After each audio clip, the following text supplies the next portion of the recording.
Hey, it's Rick here once again with the nostalgic intro from years ago. Doing a bit of a live show today. Anybody that wants to ask questions and stuff, feel free to pop in here and comment away in the comment section. Well, I guess in the live chat, I guess. Go ahead and feel free to ask questions. I've decided that Thursday is going to be my day for 4D talk, at least in the afternoon here, like 1 o'clock for me. Yeah, today I did a bunch of work in the back. Again, pounding sand. I'm putting together a patio, which involved me digging out about 6 inches of my yard deep, and I've decided to make it a area that is about, just trying to get my cord unwrapped from my wheels here, my chair.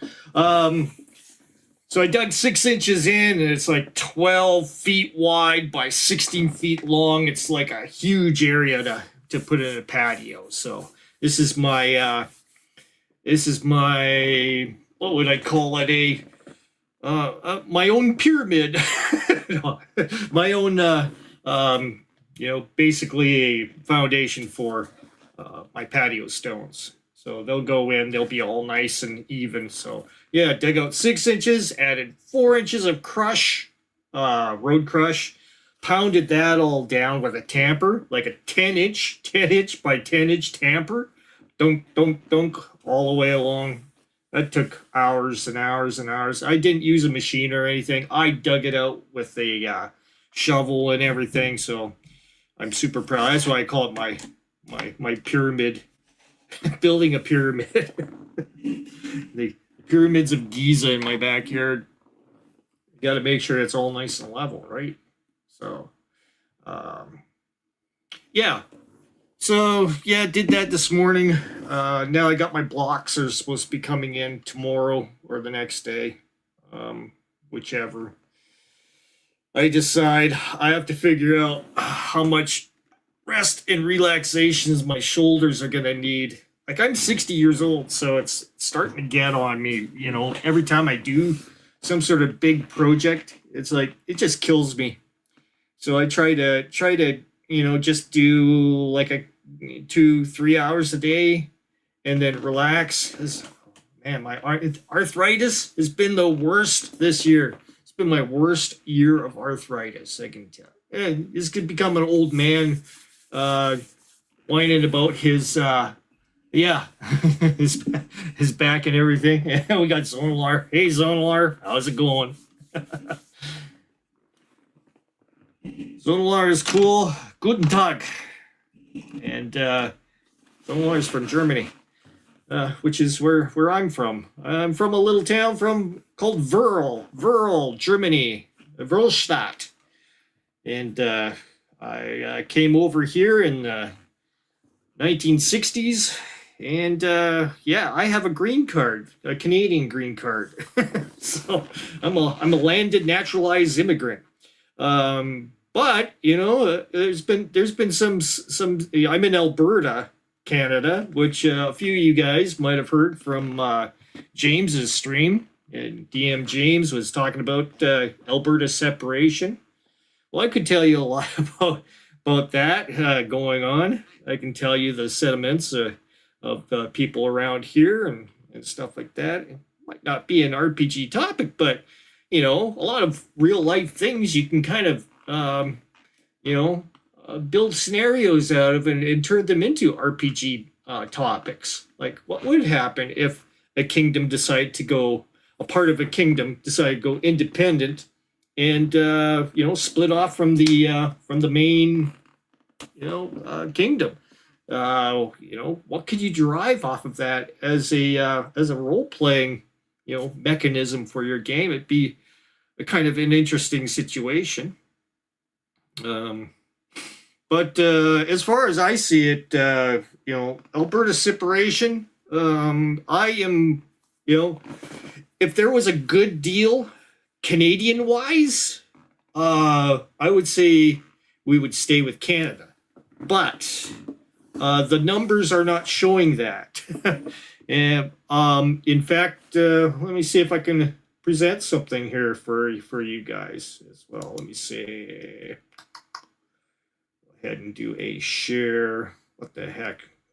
What do I got to share? Share a screen? Boy, oh boy. I got to share a screen. Damn it. Why? Okay, we'll share a screen, I guess. I'm not going to be playing anything off of it. This here is, let me share a screen. Let me make sure I got the right one here. Boink and share. And yeah, if you take a look at this post here, and if anybody wants to, share this with DM James, the numbers up here kind of give you an idea. You can, I'm not sure if you can see my point here. See my cursor on here. Well, now you should. You can see from 2016 all the way to 2024. This gives you an idea of what has been given in the first part. Let's go with 2024 here. $42 billion has been given to the government from Alberta. And and Dave is having sugar ants intruding on his porch. Aye. No, you haven't heard much about this Alberta separation, eh? Well, let's go ahead and put this on the screen here. Yeah.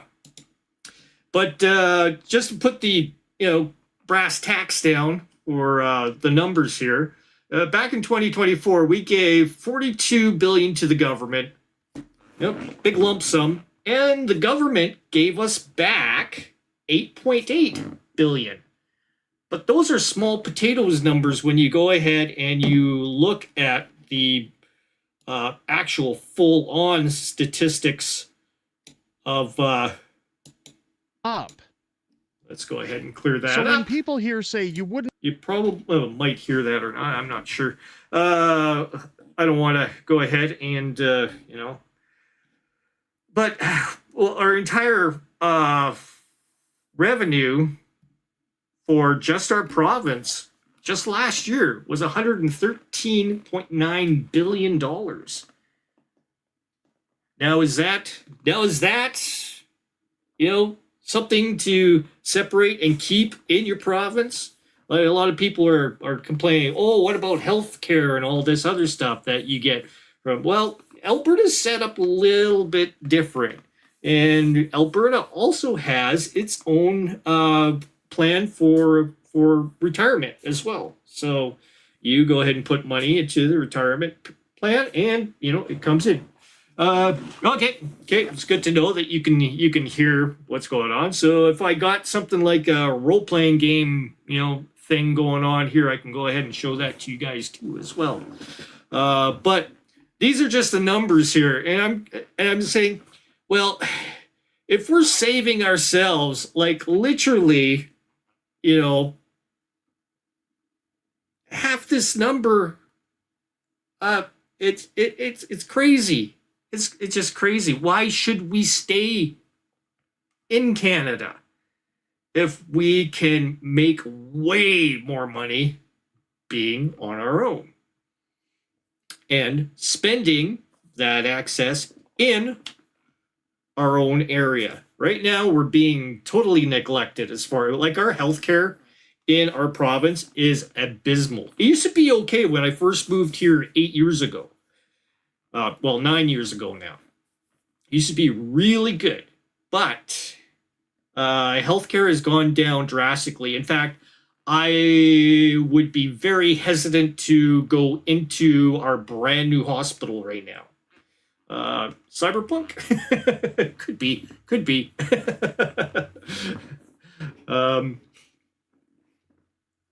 So there we go. Yeah, not much to catch up on there, but here we are. And it's a good thing you can hear what I have on the video when I present it. Well, it could be a cyberpunk setting, you think? what I was saying was the idea of separation from like a government body, your little section of land. That could be a really good topic to be explored in a role-playing game. Imagine if, say, if it was a cyberpunk setting, cyberpunk 2077 or whatever year, cyberpunk you're gonna play. Could you imagine if say, part of California in that idea of separation decides to separate out. Maybe it's primarily of one kind of, maybe it's Mexican Americans or something. Maybe it's something like that separate off. Maybe it's the a political grift that separates off. Could be anything. You could explore all kinds of cool ideas and build scenarios around it randomly out of thin air, and have some really good exploration with such topics. It is cyberpunk. MAID, yes. Now, MAID is medical assisted in death. My father had that option. He was a veteran. Veterans Affairs paid for it, and he's in BC. He's in the province just west of me, on the coastline there, and he passed away just before Shauner did. In the early, it was middle of July when I last saw him, and we made amends and everything, and he passed, and I can say, well, for him, he had ALS, so, and his what happened with him was within the last 2 years. He went from being very coherent and having no issues with his limbs or anything, to being completely confined. He was like crunched up like this, like he could barely move his fingers. He'd barely move them, and he could barely talk to me.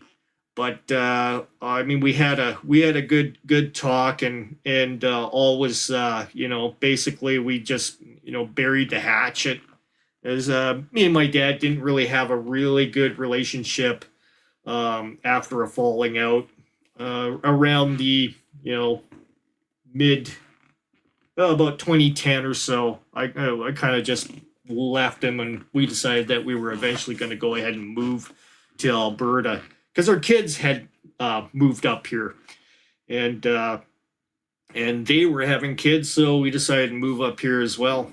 So, let's see.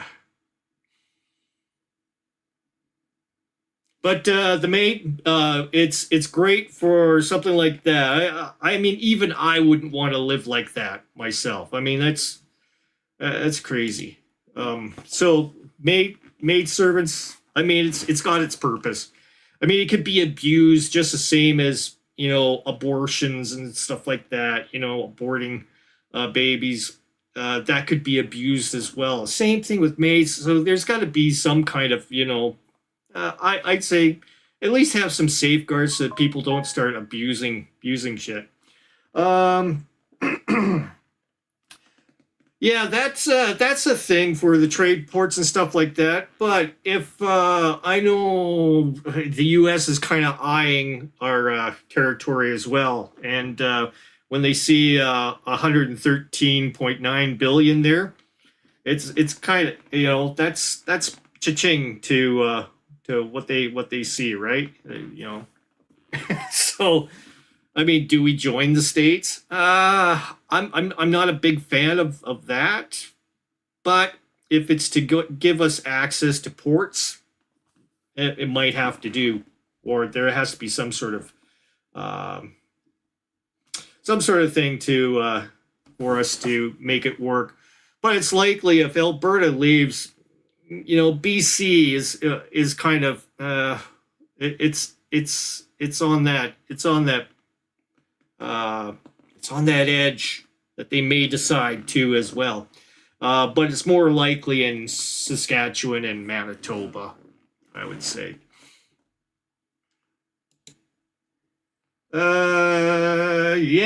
Yeah. American balkanization. That could be, I mean, you guys are a republic, and all your states are supposed to be self-sufficiently ran. That can easily happen. Each of your states is a totally different beast compared to, each other, right? It's the same with the provinces up here. BC is not the same as Alberta, is not the same as, Saskatchewan. I mean, driving across them, yeah, I mean, you'll see different, different landscapes and stuff, and the people will be very similar, but there was quite a bit of a culture shock when I came up into Grand Prairie, Alberta, originally from Vernon, BC, in the Okanagan, and big culture shock. It was there was a lot more foreigners that come to Alberta in order to work in the oil industry. So that's the way it goes. It's a big hot spot for a lot of people to come in from other countries and start working, and that's great. I mean, there's a lot of work here, so still, even as it is right now, even in the lull of everything, there's still a lot of sales and stuff. Hi, Janet. Good to see you here. And if anybody wants to join, I mean, from the 4D, I have I have Discord up, and I do have the link in order to come in here.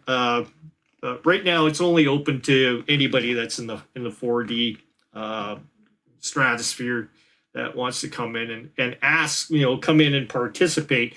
Anybody can ask questions down below and have that kind of parlay on here. An interesting geopolitical RPG where each player head of organization and game is some ongoing crisis. Yeah. There's an idea I thought would be kind of cool was do a thing where everybody plays part of the Elohim, and they are all these powerful ones, these godlike beings, and they all get a partition of land, right, on this world, and then you decide on how your people are going to act and how you're going to develop their culture and everything. It'd be kind of an interesting thing, and then you'd war against the other Elohim, kind of like the Old Testament stuff, and it'd be an interesting take. Ongoing crisis, yeah, there's a lot of ongoing crisis back in those days, anyways. I'm on my early 20s and see my parents' age. Yeah. My dad, he was 80, 83. But yeah, and I'm 60, so 20 some odd years difference. Yeah, it kind of sucks, but we kind of had a lull in our relationship. So I was glad that we mended it back, and when he passed, that was I think it was a good relief for him and myself. So to kind of get that burden off of us. Strategy game of real-time economics. I remember back in high school, we used to have these games where I would have this map on a piece of graph paper. It was one of those, great big, those really, really long pieces of graph paper. and I detailed the heck out of it. I drew the trees and mountains, hills, blah blah blah. I did really simple, like the Isle of Dread kind of icons on the graph paper.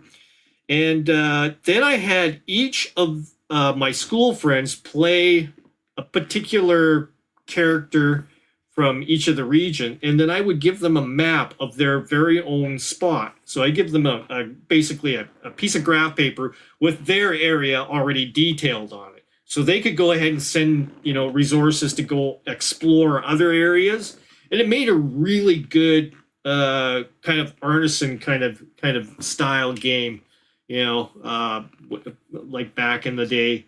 And there was a lot of political intrigue between the players. So then when they would, have their emissaries meet up with each other, that I would explain what what their forces were that showed up on their borders, and then they would have their parley with the leaders and stuff, and figure out what happens, and they would decide whether or not they would go to war or put their resources into building their armies and stuff, or maintaining more food in their region, trading it to other, trading their resources to other areas. It was pretty interesting, but it's something I wouldn't embark on maybe today, writing rules or anything like that, or putting out a book on how to do something like that. I mean, you can make your own shit up. Everybody. You can make your own rules and just play something simple. A lot of times when I'm going, when I have people coming on and doing a role play, like a vetting session with me, I'll just do something super simple for a die roll mechanic, and I would let it be up to the player to decide if they were super strong, or if they were the dexterous type, or if they were the magician, all knowing, knowledgeable ones, or whatever. I would let them decide on what their bonuses were. So when they decide on how their character is going to, I just try to see whether or not they maintain that integrity throughout the role play.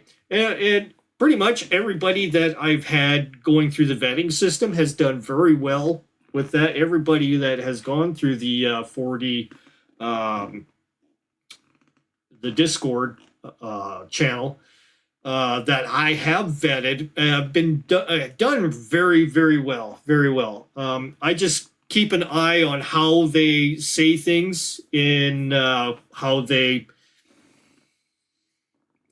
instruct,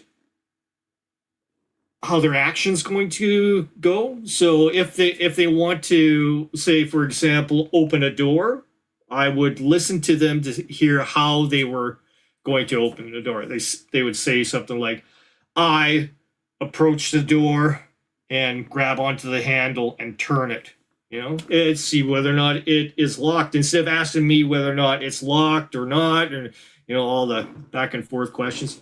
Got Conway in here in the background, so we'll have him pop in here. I'm just going to go through a lot of the some of the questions and comments here first off, before I get you in here. So let's see. Oh yeah. Okay, cool. Plus zombies. Okay. So yeah, throw in all kinds of extra little things that make the thing more urgent. The pushes. I call them pushes. Little ideas that you write down, zombie outbreak. Cool. Okay, write that down, Have an idea of how it's all transmitted and stuff like that. Just some quick notes and that kind of stuff. I've read before they offer maids for war veterans. Yeah, my dad was he wasn't he wasn't in any war, but they did march him through Suffolk, which is a test ground, and after he went through Suffolk, his medical files were classified, so they couldn't pass them on to his actual doctors. So a lot of what his ailments were throughout his life were kind of a mystery. So let's just keep it at that.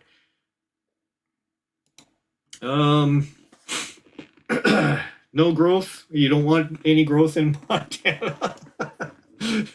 You don't have issues like people needing to run the 7-Elevens and stuff in Montana, or the I don't know what kind of Dunkin' Donuts or whatever. You know, they say that they're the things that normal Americans, like naturalized Americans, would be, I don't really want that kind of small kind of job, I guess, from Arkansas. Janet is from the Ozarks, so they do a lot of banjo picking and hillbilly music. I couldn't see Janet playing. Can you play the banjo, Janet? Strong federal government has fooled us into believing that we can't leave the Union here in the U.S., it seems. Well, yeah, that's something that. So Conway, let's get you on here, and we'll pop you onto the stage. Hey man, how's it going? Hello, Rick. It's great to be here. So this is the first time I've met you. Oh, one-on-one. Indeed. I think I've watched your content quite a bit. Both of us, we never really met in the crusade itself. I first joined when I was watching Shauner's content and engaging with him. But then I also started watching your channel and that kind of thing. Oh, yeah. I've talked to a lot of people in the crusade, but I don't think we have crossed paths in any way. Yeah, well, this is first time. Glad to meet you. And what have you found? Have you found anything convenient about joining the crusade, joining the 4D roleplay group? Have you found that our group has helped you in any way? Oh yeah. I mean, first things first. The crusade is very welcoming. It is hard to find another role-playing group that is this welcoming. Most of them seem to be rather apathetic to the people that join, right? You join, then you need to go ahead and force yourself in and find a game. But in the crusade, if you go to the training room chat, I mean, people are volunteering to help you, to get you into the way the crusade plays and trying to get you more integrated in the community. I think that's great. It's really amazing, because I have been to some other big RPG groups and it's not nearly as welcoming, I have to say. Yeah, we're only 62 members strong right now, but I mean, there is a lot of curiosity on what it is that we do, and to put it kind of bluntly to a lot of people that have no idea what 4D is, it is all about timekeeping. A lot of us have come into the hobby, not wanting to go ahead and do the 8 hours or more of just out of character yakking and bickering back and forth, looking at your phone and stuff, and going through your TikToks and just totally ignoring the game. The idea is your time is precious. Especially when you're my age, you're realizing, hey, well, I only have 700 hours. If I'm going by an average of whatever, five hours of role play a week, I only have 700 hours of role playing left in me. If I'm going to hit 80 and be kind of losing my faculties by then, I'm kind of looking at it as I want to have the most enriching experience in my role play as I possibly can with that remaining 700 hours that I have left. So, manners is a big thing about 4D roleplay.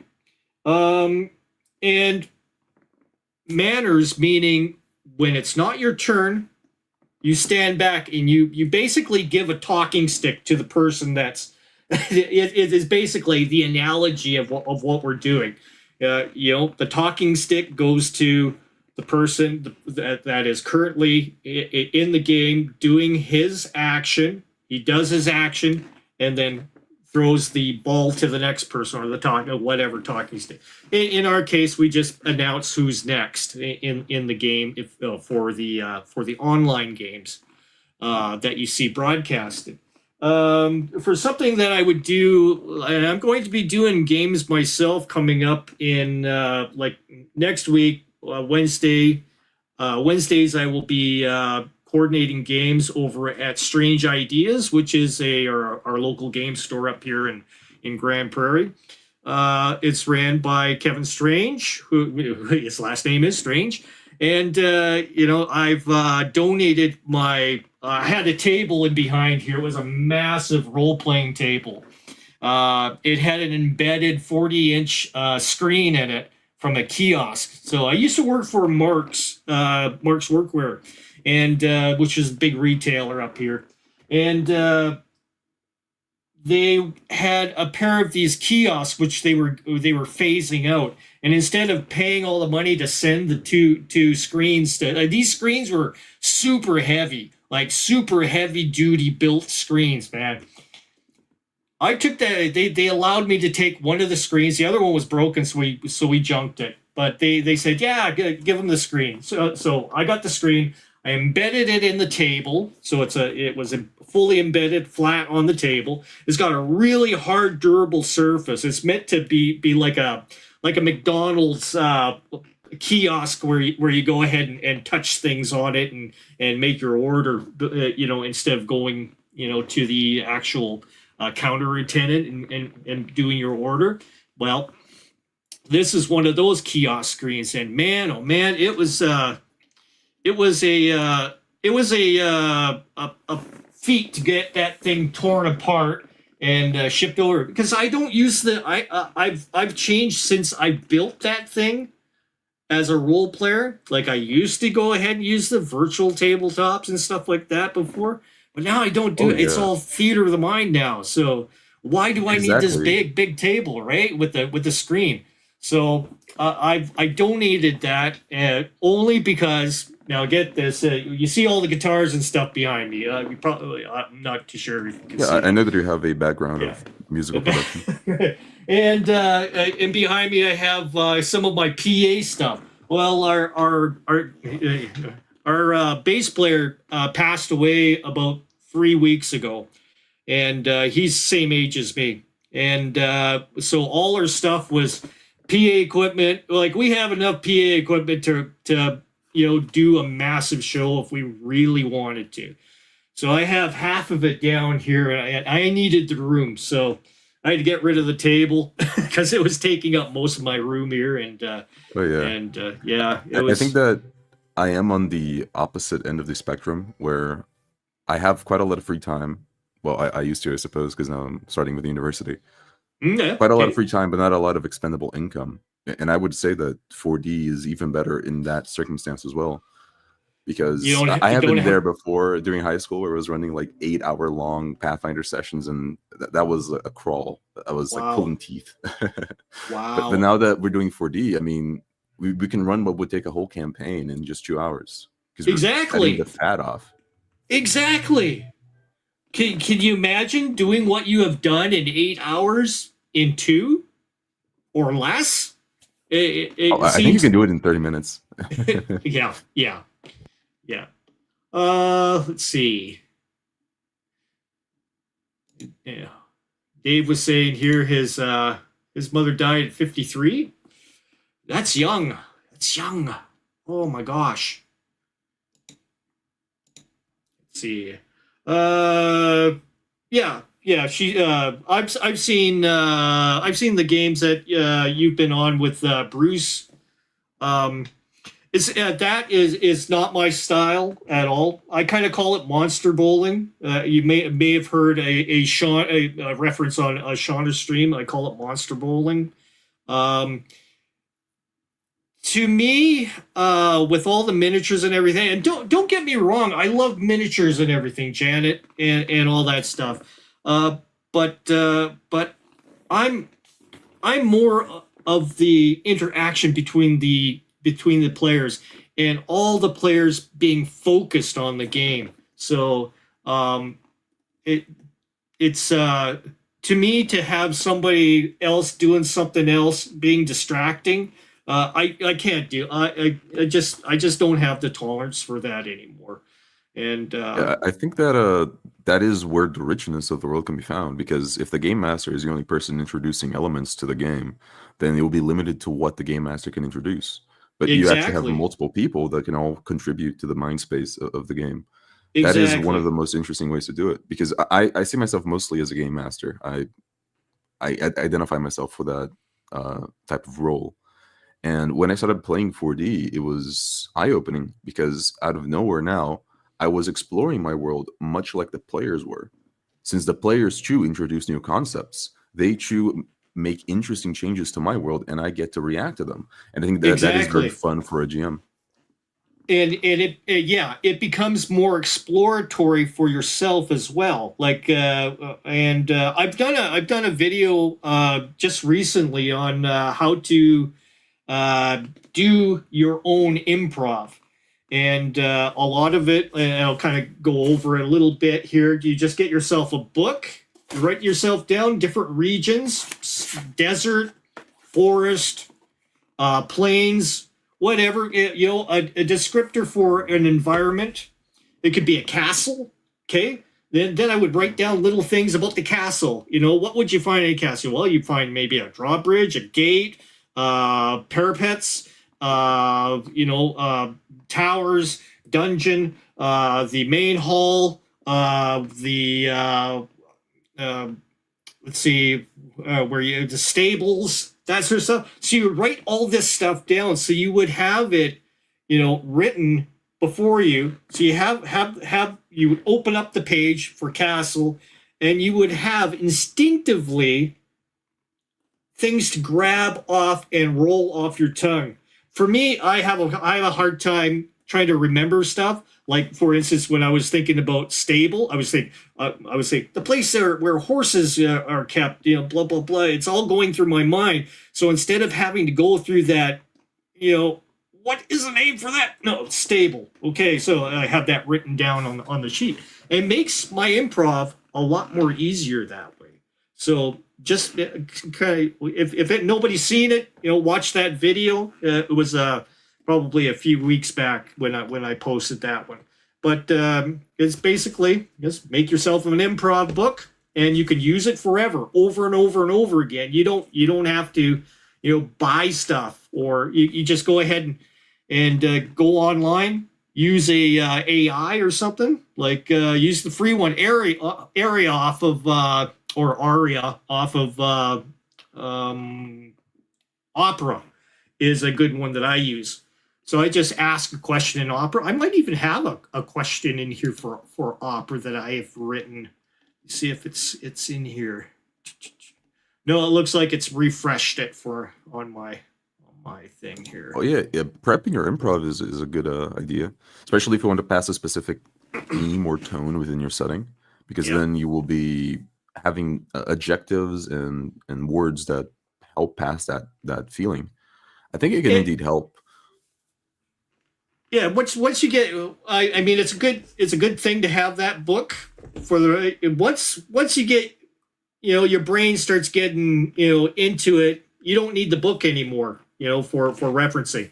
Basically, your players are starting to involve little bits and pieces into the same thing. The castle, the player might say, okay, he starts talking about a possible tannery area in the vicinity. He brings it up, in passing, as he's communicating to one of the NPCs. That brings in an item. Is there a tannery here? Do they do leather working and that kind of stuff? Wow, now it's stuff that you didn't think of. Now it's been brought in. Yeah, there's definitely, you've decided, go along with. And keep in mind, with co-creation, you can have caveats and stuff as well. You don't just give stuff to the players on a golden platter. There might be a hard-nosed negotiator, that's running the tannery so to speak, or he might have the best leathers in this realm, so his prices are higher up. You've got a lot of leeway to make the tasks with the NPCs easier or harder if you want. It's up to you as a game master. You have that lead, or there could be no tannery at all. It could have burnt down in the last week or something like that. If you don't want a tannery to be there, whether or not, it's up to you as the game master to decide, to be the decider at the end of what's actually there. Yeah. So you're not actually giving away, you're just going with a lot of the assumptions of the players as characters might have. So, which it makes it interesting. And what the players co-create, you can rule on by making your own co-creation. So there is a tannery here on this town, but they only export it to the king because the quality is too high, and the king has decreed that only he can have their products. Right? You can keep adding these different elements on to better tailor the story. Yes. You do bring an interesting point, because it has almost come to the level that prep is almost a dirty word within the community, because we do enjoy that freshness and dynamic nature of everyone bringing different concepts to the game. And that is definitely good. But I think that prep is mostly ignored in this community, because we bring prep as a concept from 2D. Prepping a 2D game is entirely different from prepping for a more immersive 3D or 4D game. All your prep is basically done in your session 0 in a 4D game. So everything that you have discussed with your players, where's this going to be? What's the name of the country that you guys are residing in? What's the government? All that stuff can be discussed during that session, and a lot of it can be left to the mystery of the fog. As a game master, you can decide on what that's going to be as well. You can leave that to your discretion as the game master for all the topics that weren't discussed during your session 0. So you could still have a lot of mystery in there if you're worried about giving away too much of the mystery to the player's own devices. There's still a lot of mystery to be uncovered in various ways. You don't have to give away the whole storyline in your session 0. You just ask the basics of the starting and how it's gonna start out. What are some of the ideas for creatures that you would want to encounter in the area? Players might have some really good ideas. They might decide, oh yeah, lizard men, or Aarakocra or whatever. It's up to them. And then you decide from your session 0 to when you do your actual first session, what extras you might want to decide on putting in there. But most of the time, I just rely on what's in my improv book and go from there. Because I don't know what the players are going to be bringing in from the session onwards. In fact, I don't even know where they're going to start. But wherever they decide they're going to start, that's going to be where the action first starts. So I used to be kind of more leave it kind of really loose and let the players talk to each other for a bit. But a lot of times the players won't be in the same location. They might be in totally different areas. I believe we've done a Traveler game with Shauner included on that same topic, and on that same idea, where they all started in different locations. And in fact, by the end of the game, I think we did it for a 3-hour session. By the end of the game, the whole thing had been done. It had been like a whole movie. Only a few of the players had encountered each other and intermingled and talked with each other. There was a few of the players that had their characters that didn't actually encounter each other, but they had encountered the other characters in the same group, but in different locations. So it was pretty cool that way. And it was super. That was a very super eye-opening session for me, because that was the first time I let full-on co-creation take full, reins of the whole thing. And I just stood back and I was just adjudicating for the remainder of the rest of the session. So I found myself holding myself back from adding any more description and allowing the players to do their thing, and it was awesome.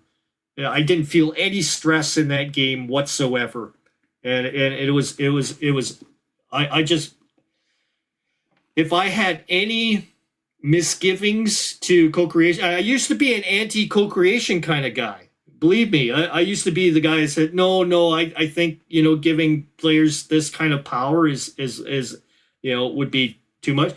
But if you know your players and you have good players, the players aren't going to do things that are going to make you groan, or the other players groan, or, they want to have a cinematic experience. They keep it in context. If they're good players, they won't go ahead and automatically produce the thing that will open the door or whatever, instead of searching for a key or something like that. They don't, they'll know not to have those kind of powers, and we've demonstrated it on a lot of our 4D. So for those that have questions about 4D roleplay, where can you see it? Where can you watch any of these 4D? I do have some live games here on my channel, and I have some of my 2D games as well. So you can see the difference between me playing as a 2D, 1D, 2D game master, and then becoming a 3D, 4D game master. And my and you can watch my entire, going from 2D into 3D and plowing my way into 4D, and finally accepting the idea of co-creation being an awesome thing for you and your players. And for me to go from that extreme from one to the other, I don't know, for somebody to watch some of my content and watch some of my old, ideas of, placement of pillars and stuff in your game, and and realizing other players will have different points of view and may see things differently in their mind, and thinking that having a map would make things easier. Well, it doesn't make things easier. I think, going with what the player sees in their mind's eye and them working with the other players around the table, they all create an image which they can all agree upon eventually within a couple of rounds amongst them. They'll be adding ideas to it, and you'll see that it does work. It creates a cohesive arena, what's going on in the vicinity at the time, and all the players can agree upon, hiding behind the pillars here will give you an advantage. They know that they're going to duck out and take a shot at whatever the enemy is, if it's bows or guns or whatever. It's the players know where they stand in the game, so to them it doesn't feel like out of place. They've dictated to you, they're beside the pillar, they're doing this thing. It's great. You may have thought as a game master that the pillars were maybe 20 feet down or 30 feet down, but no, if the player thinks that the pillar is there, the pillar is there. It's fine by me. And that is a thing a lot of game masters have a hard time letting go of that. It took me a long time to let go of that. So it can be almost traumatic to let go of these conceptions as a game master, because they teach you how to game master the wrong way. They teach you to game master the 2D way. In fact, a lot of this stems back to when they did tournament type play in conventions, because it was then that the rules were solidified and you were forced to go through them. And I think that this is almost a mind virus. It really saps away what is supposed to be fun from the hobby. Because if you think about it, why are we still following these same concepts of competitive play if we're together to tell an interesting story? And it really is that simple. You just have to dive into the role play. You see, in the competitive, like if you're going to the cons and you sign yourself up to a game, and you're presented with a character and you're told you're going through a scenario, a lot of game masters haven't vetted any of the players. So obviously it's going to be a free for all. So they'll give you the, I'll stay in the, in the toy box, please. Keep yourself in your sandbox here. And you want to run a game, you want to have it completed by the end of if it's for 8 hours, whatever, they want to have it completed by then.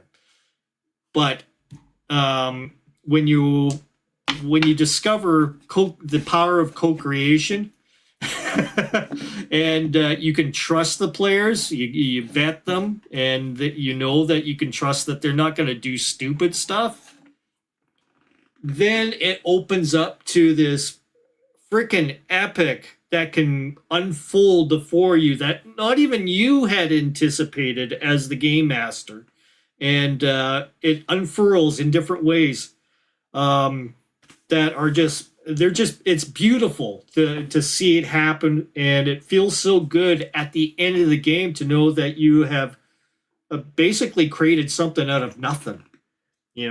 It's so freeing. You don't feel latched down by any of your strengths or anything as a game master anymore. And it really is that simple. A lot of people don't.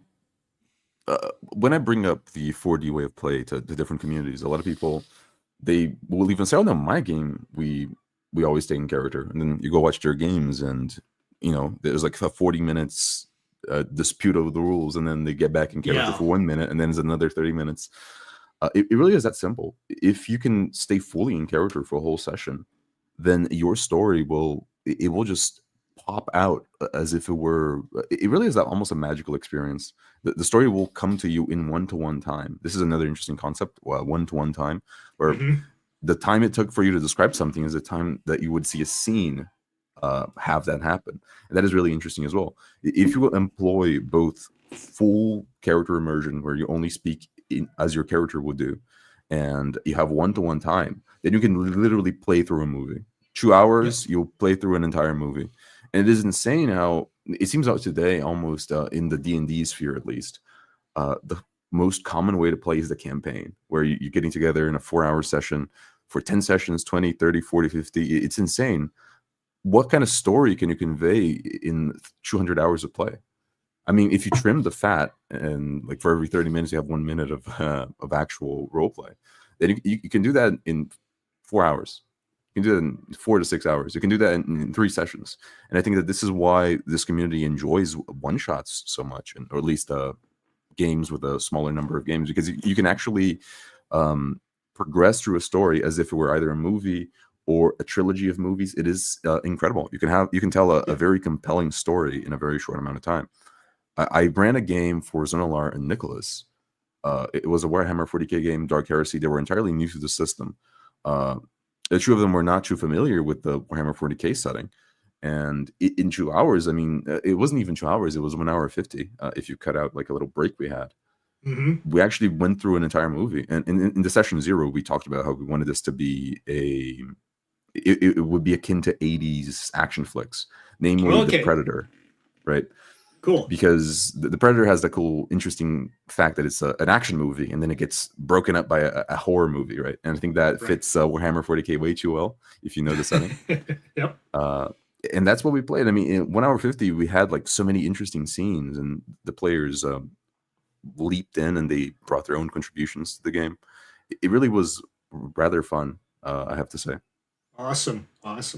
And there's been a lot of call for some of our old games to be rehatched again. I think I'm hoping for another Fear City myself. If you're familiar with Crispy and his sessions with the Fear City, it's a gangster kind of theme, and we're all playing gangsters. We had Nick from Black Lodge Games join us in that one as well as a player, and we had a great time. And I would love to once again play BB, the boxer gangster, as in a new session. And we're all hyped to go ahead and rehatch these characters again and bring them back for a second round and stuff like that. It is very much like the way we used to play back in the 80s with my friend Ted. We would have little clusters of groups of characters that we would play. I would play Velgar in a few of his games. I would play Velk in another game, which was more sci-fi, and then I would play another character in some other game like BattleTech with the same group of guys, but just different characters. And then every once in a while we would flip around and we'd say, oh, let's do BattleTech again. We'll play Mech Warrior and we'll do the Mech Warrior RPG version of BattleTech, and we would have our session play out, and then we'd play that for a bit, and then we'd say, oh, let's go back to that D&D, the old D&D game. Now we got Valgar and the rest of the guys back together. All the players are showing up from out of town, and boom, we got the game back together again. We're playing some D&D. Then boom, we go play some Traveler and do with these other characters, and and then let's go back to the other group again. A couple weeks later, now we're back in D&D with Valgar and the rest. It all depends on who showed up or who was showing up. A few of our friends were from out of town, and they would come in and group together with us and do this game. And it was freeing. Ted was more. He was very 3D. The co-creation part, we didn't really explore too much. Of course, we didn't know anything about co-creation or anything back then. So all Ted did was sit back and listen to everybody. And he would come in. He wouldn't even have the books. He would have no paper in front of him practically. Like he might have a couple of pieces of paper from a map that he's referring from a movie or something like that he had an idea for. So he would introduce ideas that he had from cinema and bring it in.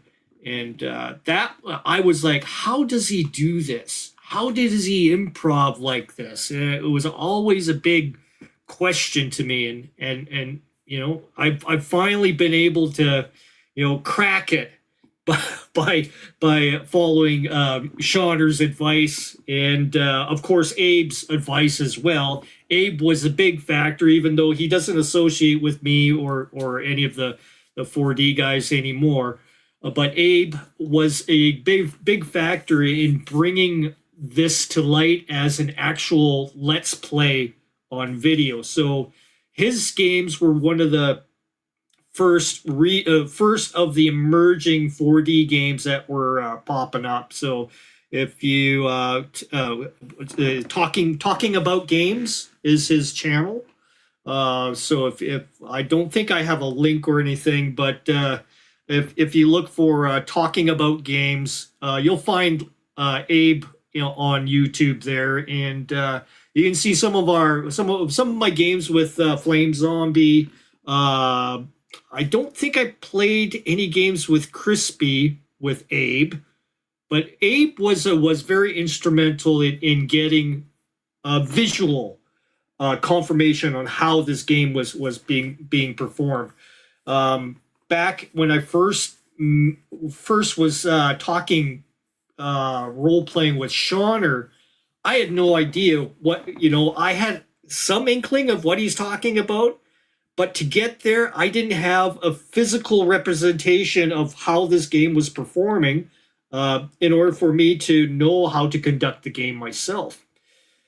But once Abe was able to show and had an example, it was like, oh, this is easy. It's not that hard. And I think a lot of people that don't watch the games, like our games in performance, are missing out. They have no. They're thinking it's going to be the run of the mill usual thing. You're going to hear a big exposition in the beginning, and then it's going to be all DM talk, and there's going to be rules being discussed and everything. No, none of that is it's in there. You might have a little tiny explanation, to start off the scene, and then you go. You don't have players introducing themselves and doing their 15 minutes of, my character is blah blah blah, and I'm a so and so. Yeah, I mean, you what you learn described... that. Yeah, you learn that through the gameplay, which makes it super interesting, and you learn these things as you're playing. You're going, oh, you are cunning and you are evil. Exactly. Mr. Phil the Thrill, or whoever's playing. That's the thing. A lot of people that are already involved in the RPG community might find this type of play weird, but if you just do it, it will immediately click, because humans are as beings, we really kind of just understand. We click into that mode of roleplay. It is. It's that's how I'm learning about you right now. I don't know the first thing about you, except you play 4D with a few of my online buddies. But I'm going to slowly learn what you're all about as we're talking, just naturally. Exactly. And that's how it is in a role-playing game too. So you're not introduced with this big, this is what Conway's all about. So we'll bring out this big sheet of paper and read it off to you with your backstory, and then I'm going to tell you mine. No, it really is that simple, because we humans, we're almost like geared towards social interaction, and if you can imagine that shared universe and how the character is acting, then you will easily begin categorizing them and understanding them better. It really is that simple. As soon as you leap into the role head first, you will be able to do it. I've been training my players to play in the 4D way, and it really is as simple as saying, okay, my player asks me a question, right? Like, can I go open a door? And I just tell them, well, how do you open a door in real life? Do you look up and ask God if you can go open the door, right? And that just immediately they understand, and then they go open the door. But that is like the first degree of like, oh, I go over and I walk to the door. They are anchoring and they're describing what their character is doing. That's already better. But exactly, when you start getting into role play, you will start opening the door in the way your character would do it. If you're playing the mighty paladin and you found the house of the cultists, you will walk over to the door, my shoulders outstretched, poised to strike. I will lift my leg and I will kick it down, and so on and so forth. You can learn a lot just by how that character opened the door, right? But in contrast to that, if you're playing the sneaky rogue, you might like slowly lurch over. I reach over to the door, I look under the hinge, and then I slowly try to turn the knob to see if it makes any noise. You can learn a lot just by how a character opens a door. When usually in 2D play, it takes like 20 minutes to get through a door. Because the guy, I want to do a trap check, detect trap check. Oh, okay, I got a 7. I guess that's a fail.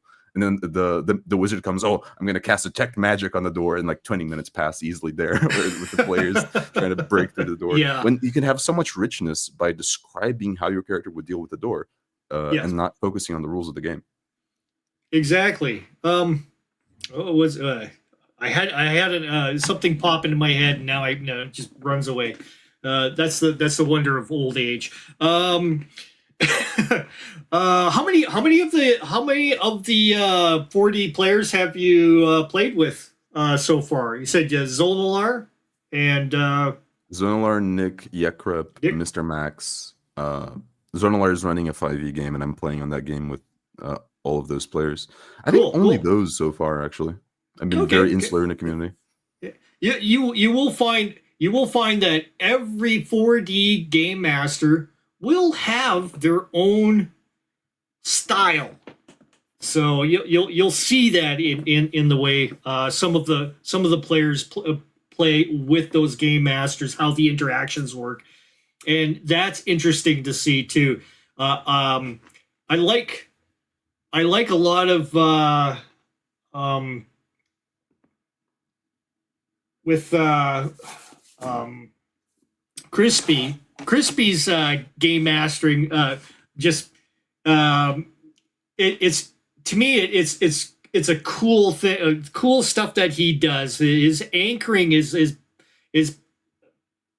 exceptional. He's got exceptional anchoring skills. He's very descriptive in what he's drawing out for you to imagine.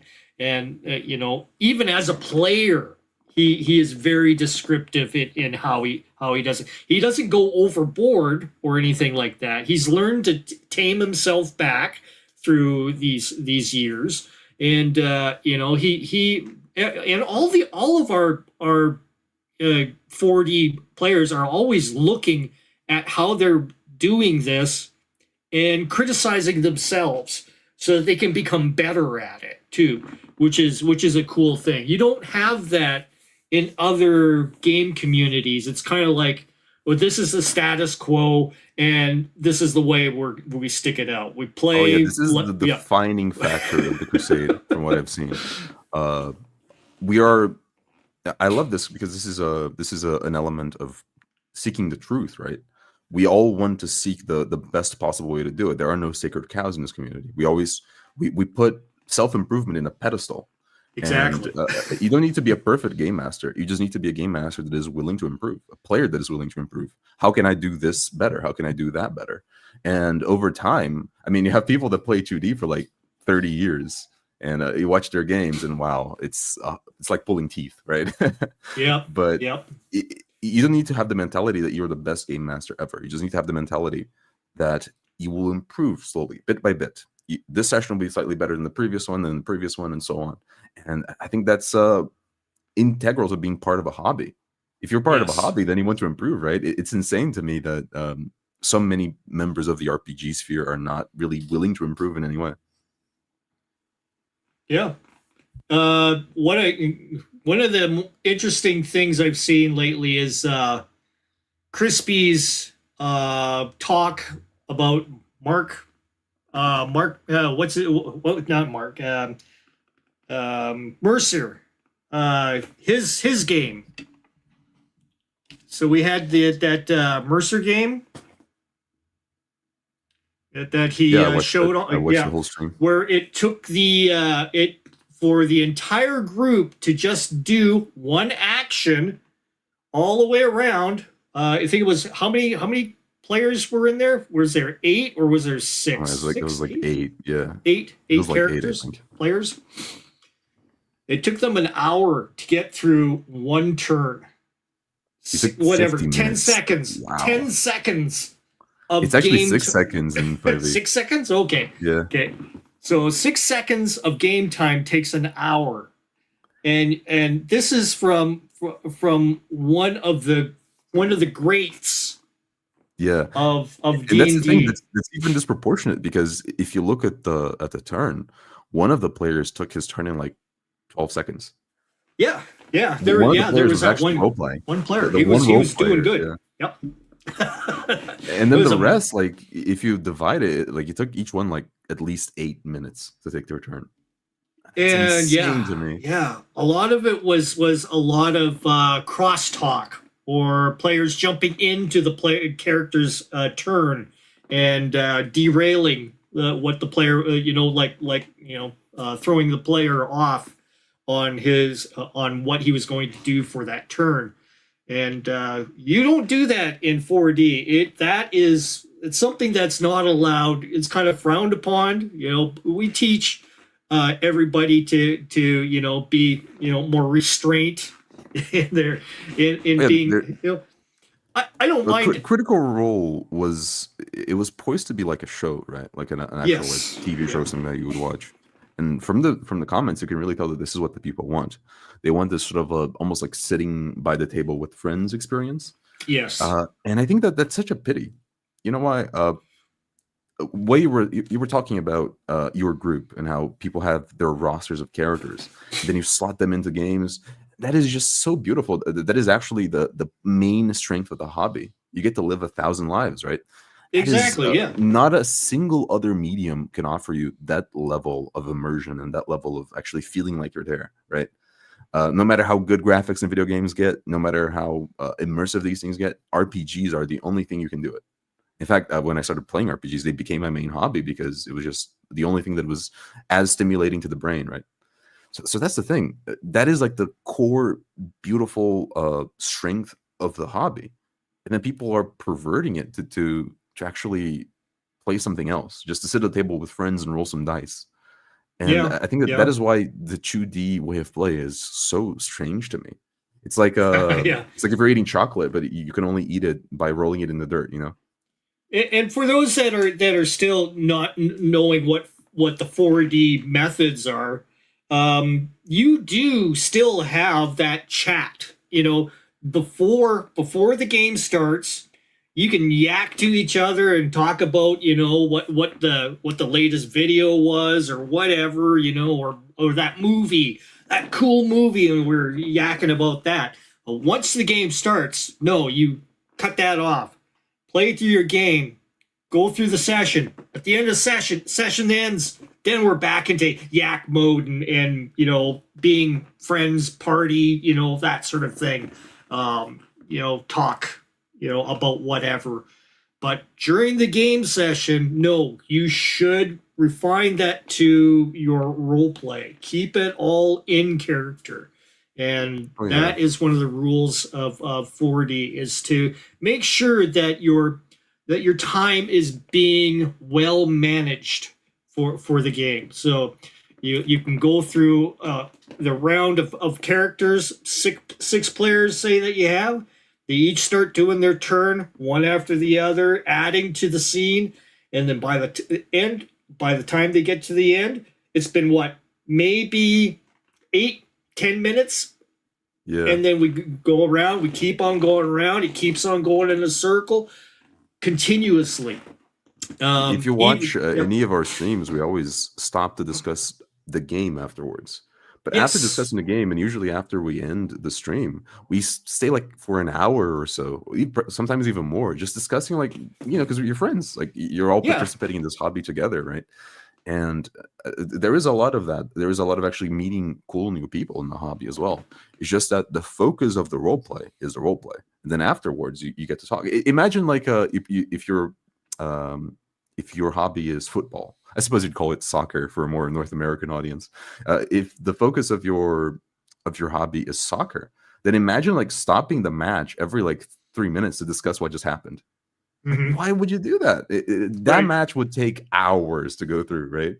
There is no way you can actually play through something like that. So you have your soccer match, and then after the soccer match, when everyone's like sitting around a table, you discuss it.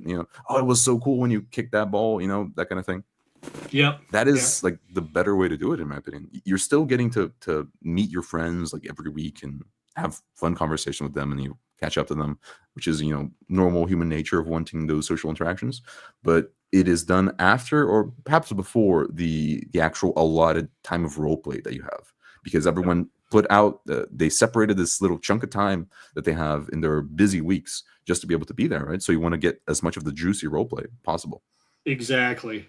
And there are times where you might crack a smile and snicker, or the whole group may erupt in laughter, just because it became a funny instance and you're human, but you don't make it override the you chuckle about it and you kind of sit it in the back of your head of something that you may bring up when the session ends.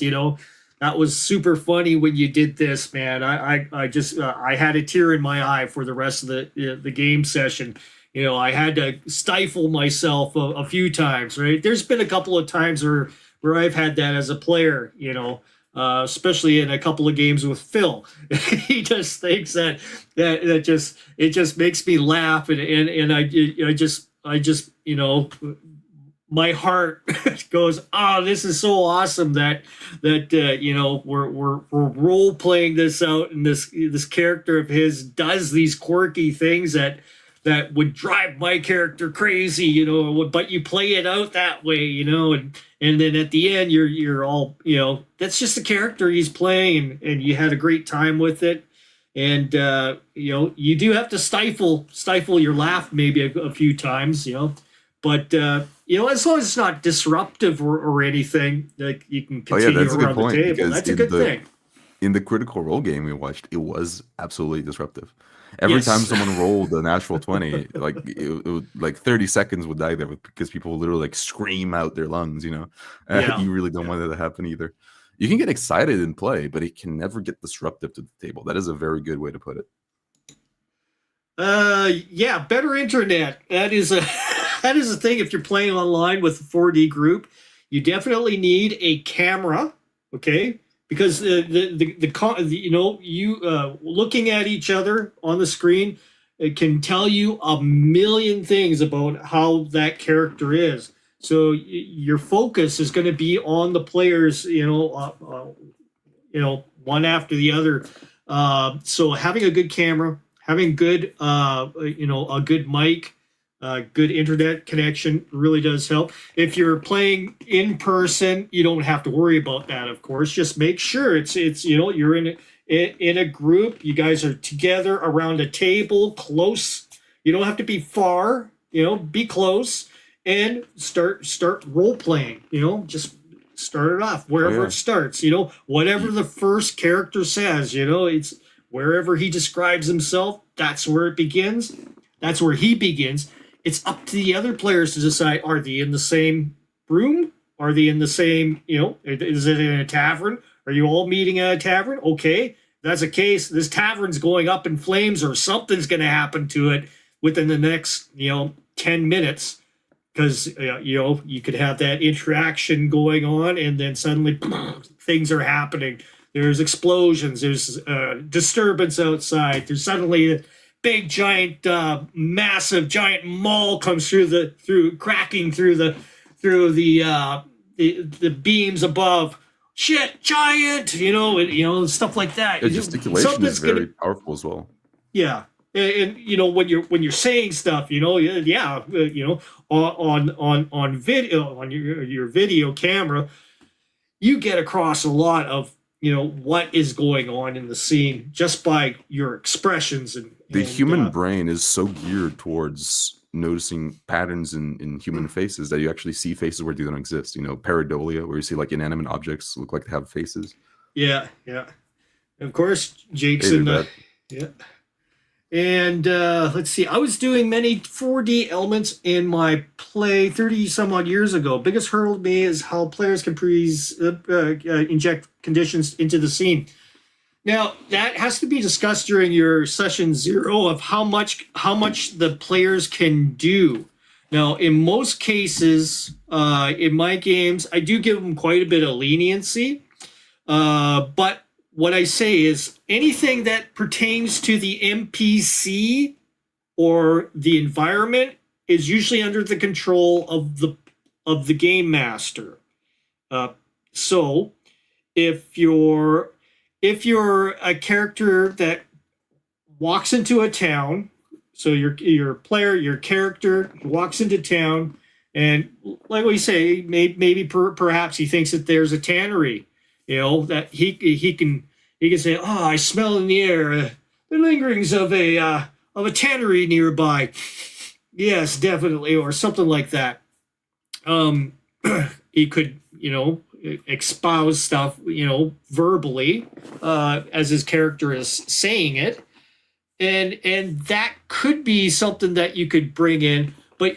Usually, if it's something like, oh, my arrow hits the NPC, the monster, and it goes right through his eye, or whatever. No, I describe what happens NPC wise, like how the NPC would feel, how the NPC would talk, how the NPC would react. How the NPC would manage the damage coming in towards him.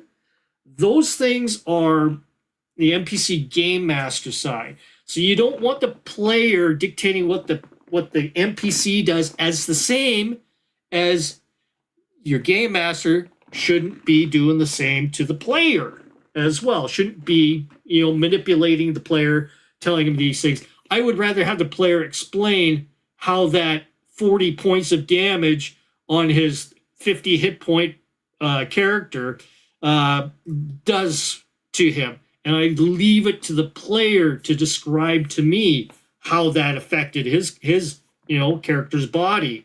That's a cool thing, and I expect the player to give me the same leeway with my NPCs.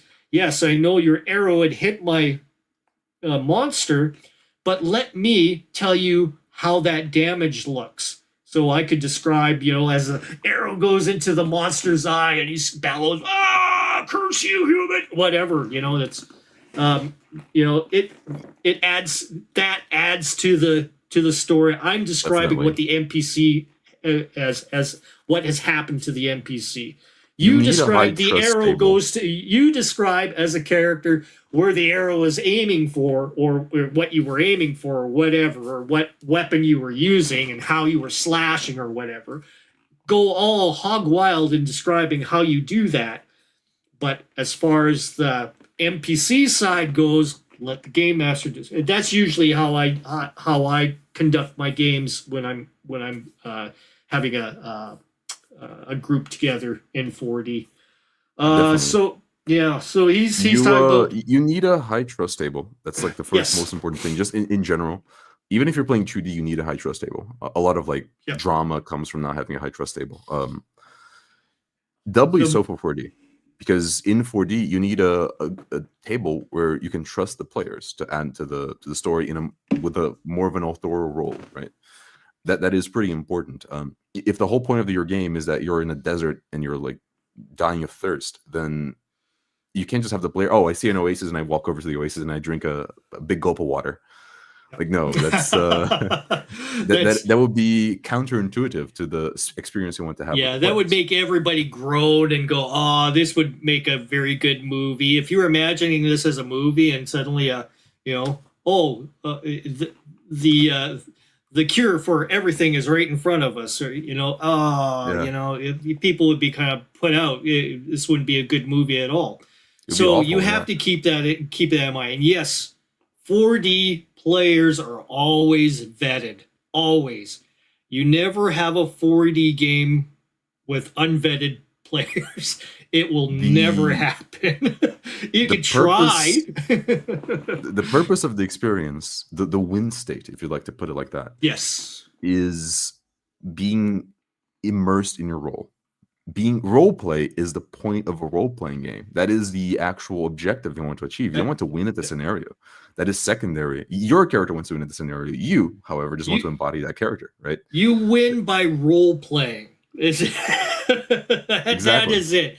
You will die. You will die horribly sometimes, or you will self-inflict. I've done that myself. I've self-inflicted myself in games. And I am totally okay with that. I can, my character. Exactly. There's also a secondary conversation here that I'm writing down a few notes while we were talking. Cool. There's a secondary conversation here that is one that I've not seen in a 4D circle before. It might be the fact that I'm not omnipresent in all of the videos, but there is also a discussion of degrees of 4D co-creation, because you can co-create, and when you say co-creation, you mean, my character leans back against a wall and begins saying blah blah blah, right? That is co-creation, because the GM never described the wall there, but you just you created an accessory to what your character was doing. You're not actually creating a new strange element to the game. But then there's also the type of co-creation where you're entirely changing the landscape around you. Like, my character is from a town that is just beyond the hill. Then now the players can go and they go to a town beyond the hill. Co-creation can range from a small little detail that helps you achieve exactly what you want out of a scene, all the way over to creating an entire new concept that might even shape how a campaign goes, right? There are levels of co-creation, and you can actually, in session 0, detail how exactly you want these levels of co-creation to go. And I don't think I've heard people talk about this. What do you think about it? Well, nobody talks about it, because they would be like me in the beginning. No, you can't have co-creation. I would be just like what he was saying here. I'd say, same thing. I just can't have these players presumptively, injecting world conditions in my, in my scene. I can't have that. But when you have good players and you've vetted them and you know that they're going to be good players, you'll have no problems with that.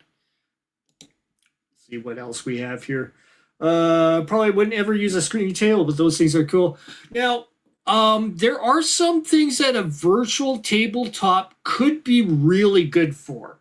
For example, if you really wanted to have kind of that feel and you wanted to show images, because sometimes it's easier to show an image than to give you a massive description of a room. Take, for example, Tomb of Horrors had plenty of these little sheets of paper in. They would have the images of the room. It would show the sword leaning up against the, a bunch of other things, a cluster of different items. Instead of spending 3 hours describing everything and having everybody forget what you were saying from the very first sentence all the way to 4 paragraphs down, just show them the picture. And the picture will provide an excellent, visual representation of what the characters are seeing, and they can enact upon it by what they see on the picture. That is an excellent way to use a virtual tabletop if you wanted to use it that way. Sometimes you might want to have an overview of the current area world, and you might want to go ahead and put a marker on there saying that's where your characters are. Fine. That is also an okay way to use a virtual tabletop, as long as you're not using it for a battle screen, using it to go ahead and calculate, damage and all that stuff. Because I've had a lot of virtual tabletops become a time soak, because you have to turn things on, turn things off. Oh, can't target this, can't target these two at the same time. Have to pull the targets off of there for the roll to be executed properly against the right opponent. You get a lot of that happening, and it becomes an entanglement of time loss basically by the end of it. Just use it sparingly, or as an overview kind of thing, like the big map of Middle Earth. It'd be cool to have a big map of Middle Earth in front of you as you're playing a Middle Earth game, right? It would give you the references of the areas that you don't have to, like, what's the name of that place? Was it Mirkwood? Yeah, Mirkwood. Okay, yeah. Well, it's there on the map. You don't have those issues. People can just zone in on the picture and collect the data that they can off of it and play accordingly. That is a good thing to use a virtual. Sometimes I will use a virtual tabletop to just put pins down on a map for my own reference, to remember who the leader was of this town here, who the characters are in, NPCs are in this town here. That is would definitely help if you are trying to keep a cohesive campaign where they were returning, going from town to town and returning to locations, and keeping it all cohesive. It could be used that way, but I would only be looking at that information myself. I wouldn't be showing this information to the characters. I would be using it as basically a corkboard for that the players don't see. Exactly, yeah. That's all I would use it for. But other than that, no. See, for me, it felt like a hurdle for only a bit, but now it feels that's it. That's the thing is once you have players that know how to role play and know the rules of co-creation, and when it's overboard and when it's not overboard, Bear has his games. Me and Bear don't get along very well, but that's all. I don't care. Bear he controls the narrative to me a little too much. He's a controlling game master. He would be one that wouldn't work with 4D. He's the same thought that I was years ago, where I wouldn't let players co-create. But you've seen the change in me over the years. It could be something that could happen to Bear as well. You never know. People just have to try it and see if it works for them. Bear tells the story. His games are not that conducive to roleplay. He does tell very interesting stories. I've Yes. enjoyed his the campaign where his descriptions are very good as well. Yes. But Yeah. he doesn't. His style of play is not conducive to roleplay. He's telling you a story, and you can have any Yeah. interest in that story or not. And that's that's a way that has been kind of adopted pretty much since the 70s onwards, and there was only a few that actually kept to having co-creative abilities, but they were very few and far between. It pretty much disappeared by the time the 90s came around, and once the third edition came out, it's pretty much a board game from then on, basically. It's the way it was represented in the books, the rule books themselves. You have these big charts showing, big graphs showing you where you can move and how you can move and how many spaces you can move, and it shows you what where the other character would be, what would be considered flanked and stuff like that. And it gets into all kinds of crazy details. Yeah, it becomes very much a board game from then on, and then from there on, the virtual tabletops came in to possibly remedy some of the mechanics behind it, but at the same time, it becomes a burden itself, because now you have to go ahead and start putting, counters on if it's a spurious moment, something that you rolled up as a random encounter or something like that.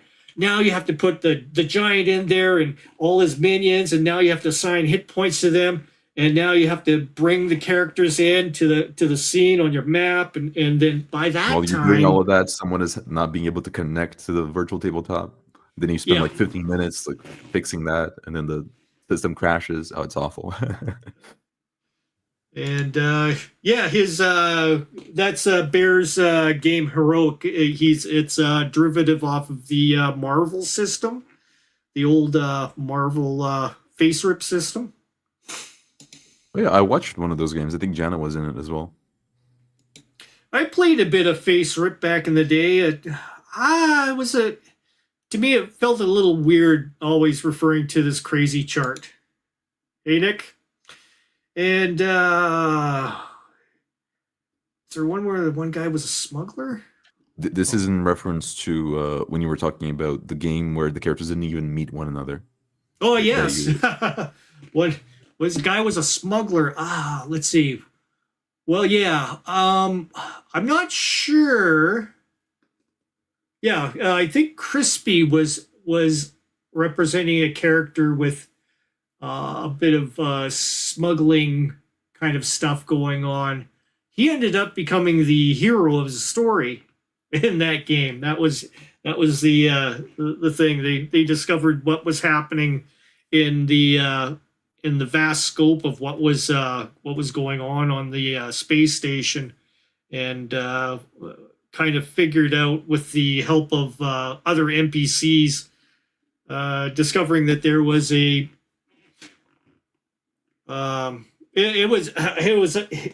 it would take me hours probably to discuss that game session. But yeah, one was a smuggler, one was a security head of security of the space station. Shauner was playing an old man that once worked on the space station but was situated on Mars. And then Phil was playing a agriculturalist, a guy that was doing hydroponics and stuff like that on the space station. Oh, I watched that game. I remember Shauner playing an old man. And he was right. What was it? He was it was like a cult. He was created because he had psychic abilities, and that was interesting the way he played that out. He burned his character out, which was something that I wasn't expecting, to him to do. But he was imagining his psychic powers, where every time he would use them, it would kind of degrade him, like he would go down in power each time. He would use his ability, which I thought was neat. These are things that I didn't impose these problems on Phil's character. Phil created these. It's the same as my character in the in Crispy's game, where I was playing a wizard. Elric was his my character's name, and I ended up becoming poisoned by some of the black goo that was coming from one of the creatures that we were fighting against. And I played my character being poisoned by this stuff. So Crispy made me do a save throw eventually, which came in at a point where it was crucial in the game, where if I made the save throw, I would have been able to save the situation.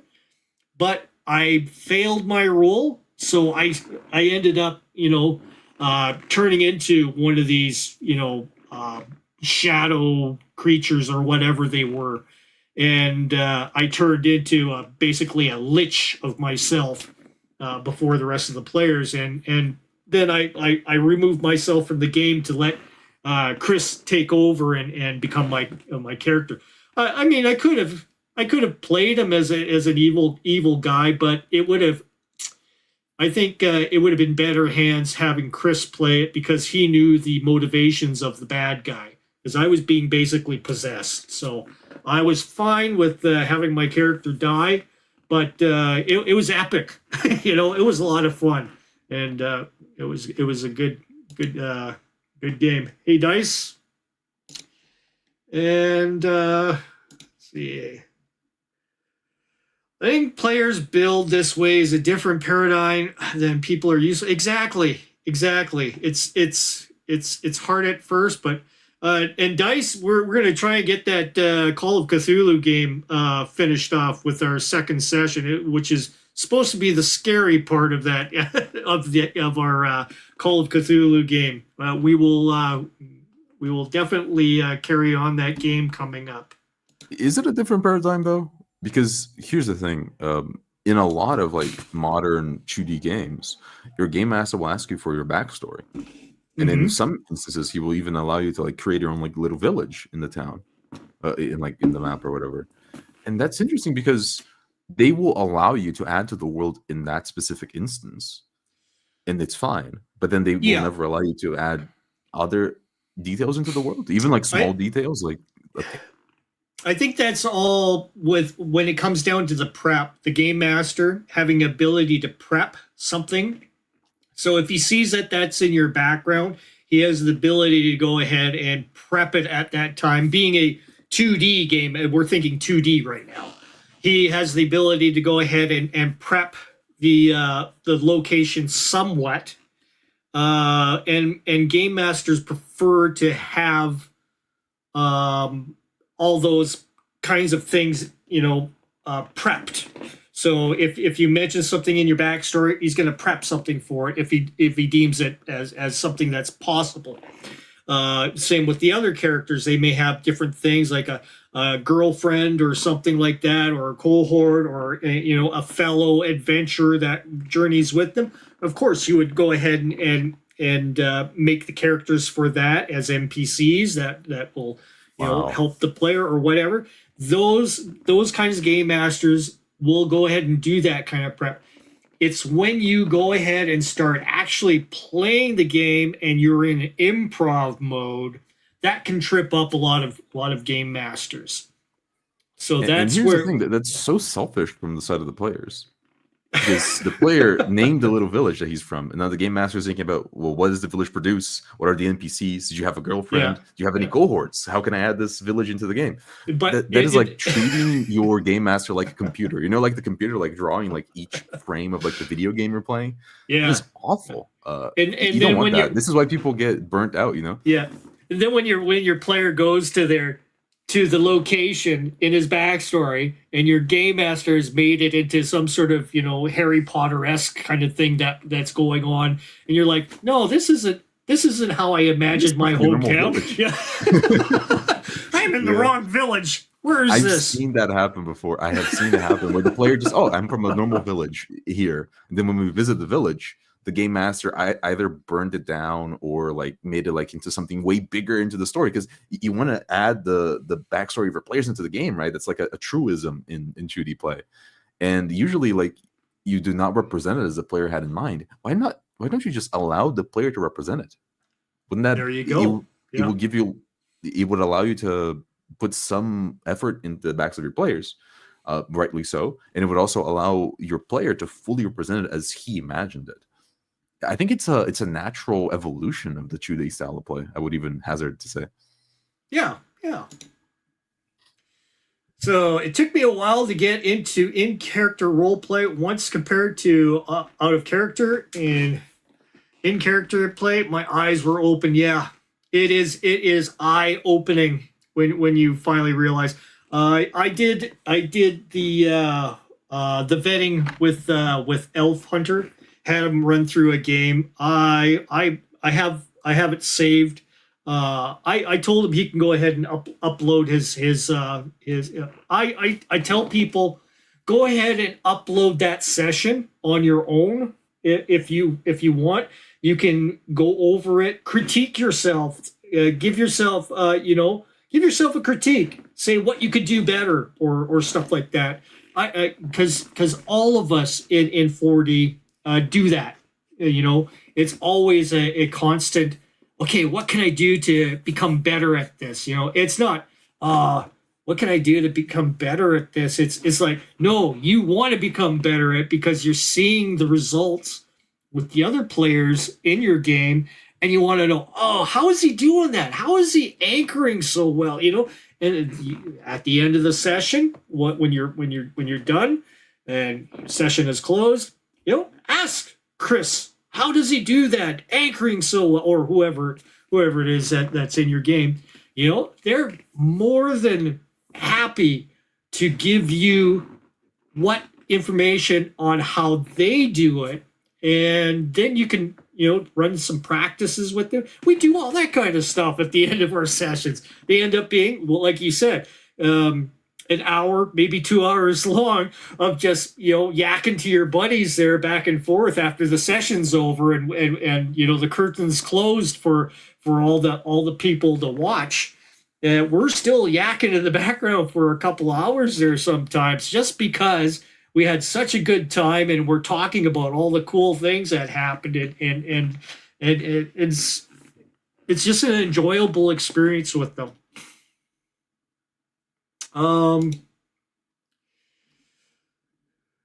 Ducking during lunch break. Yeah. See, never trust me to do stupid stuff. There you go. That's a thing. That should be a motto for all the 40 characters, players out there. Is trust me not to do stupid stuff. Thank you. When people worry about co-creation going awry, they imagine the most worst case scenario, but you have to vet your players. Exactly. Yeah. It's I mean, I don't see that being done so much in the 2D. Usually, what you see on video on YouTube is either a bunch of people being put together in order to do an entertainment segment with the whole group, so they include their funny jokes and innuendos and stuff like that, just for the audience sake. In a 3D game, let's see, 3D. Well, 3D, there's no co-creation going on, except for possibly in the session 0. We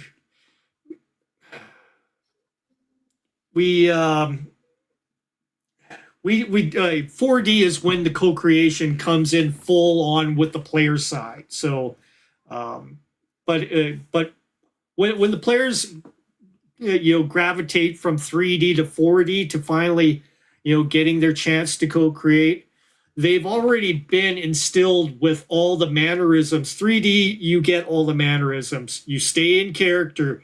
You only do your action during your turn. You describe your action. You describe where you are, and you give a little flavor text if you're talking as in character. So you talk in character. You may say something to another character, which allows him to interject the same way. But keep in mind that character's got his turn as well. So keep it short. Boom, boom. Only one action. Yeah. If you're role playing in 3D, then you're doing perfectly, honestly. Yeah. Yes. I think that applying like a numerical value to different levels of role play makes people want to go straight to the last level, but you don't need to. Let me tell you, 1D is like 0% role play. You're barely role playing. You're not role playing at all in 1D. 2D is barely role play, where you have like 30 minutes of people taking turns and then maybe like 1 or 2 minutes of actual like in character conversation, and then back to 30 minutes of rules, right? So that's like what, 5% role play? It's like 1D is 0% role play, 2D is 5% role play, 3D is 100% role play because you're always staying in character, right? Exactly. What 4D does is it adds a little bit more. It goes up to 110% role play. The difference is not the leap from 2D to 3D is the most important one. The leap from 3D to 4D is not as important. What 4D will allow you there is it will allow you a little bit more power to actually convey your character in the story in a more interesting manner, since you have some power to actually push the story towards a certain direction. And it will also allow you the having to ask the GM, in 3D, of course, instead of saying, I lean back against the wall, just to anchor yourself in the world, you would say, my character looks around to see if there is a corner that he can lean back into, right?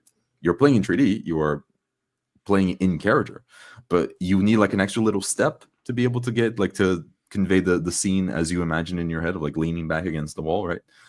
Yep. So if you're playing 3D, that's perfect. You're already doing immersive roleplay. You're immersed in your character, and most likely your session will be very, very interesting. It'll be fast. You won't have interruptions because you've set the rules of the manners so that nobody interrupts anybody else.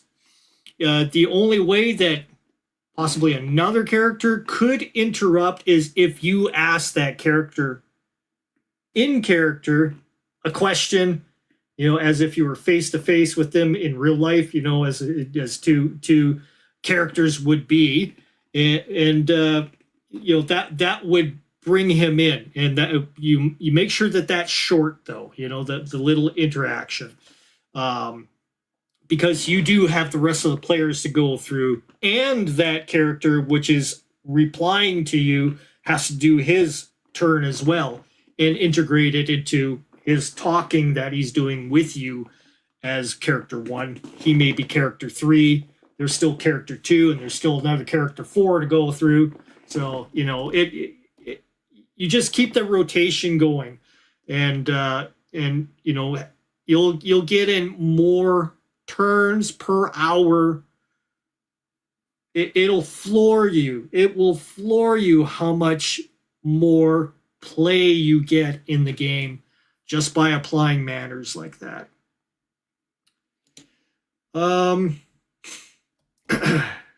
And I referred to my GM as the old paradigm GM the other day. This is why this is the crusade. We have found the true way to do it, and we're not afraid to say it, right? Yeah. Yeah.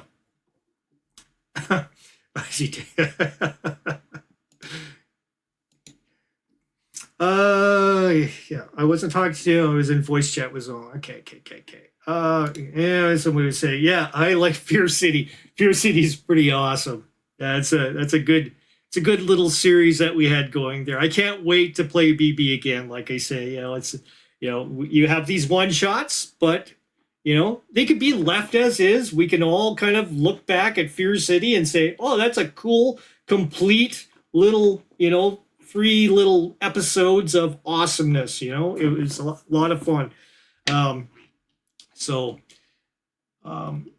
yeah, if Chris is listening, yeah, definitely want to do another Fear City and get some more people into that.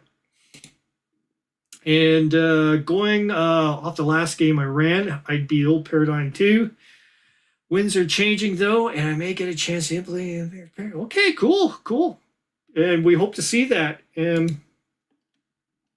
as well. And you have, Conway, do you have, I haven't checked your channel, because you kind of just popped on here. I had no idea who was going to be popping on here. I haven't checked to see what your channel's all about and everything. Do you have what do you have on your channel? Maybe tell people what you have on your channel. I don't really have anything on my channel. You can see me in several different channels. I play in Zonalar's game. You can find a game. You can find a video of me running a game in Zonalar's channel. You can find me playing Zonalar's channel as well in his 5e game. In Nicholas's channel, you can find me actually discussing 4D, but we're doing it in Portuguese. We're bringing that sort of content to the Portuguese-speaking world of the internet as well. Awesome. I do plan on posting videos in the future, but my scheduling is hectic as it is. I need to put some more effort into it as well, to be perfectly honest. Oh, there's always time for, you can't expect your hobby to override what you do naturally. I'm retired myself, so I'm just, I'm living. Basically, I have a bunch of what are they called? The retirement, all my stuff in GICs and stuff like that. So I have a lot of stuff in bank. A lot of my savings in bank, as I basically came from BC selling my house for a crazy amount of money, moving here into Alberta, outright cash, and then, running as a assistant manager in Mark's for some time. I was just like banking all my stuff, for 8 years straight. So, I didn't have a mortgage or anything. We just, pay our house property taxes every year. And, we keep up with the bills and everything, and we're all fine. I took a little extra money. I bought a couple of cars. So we have, a wife has a brand new car. I have a brand new car. And I just kept on working on the house, and when I said I had enough with working at Mark's, that's it. I basically, dropped everything. I had to do a few things. I had to, do the thing with going to visit my parents and stuff and seeing how Dad was doing and stuff. I had a lot of turmoil going on in that time. When that kind of, you have to take care of what you got going on before your hobby can override everything. So, oh yeah, definitely. You need to achieve self-sufficiency. That is, you need to be rich. Yeah. You need to be self-sufficient, right? And to live a comfortable life.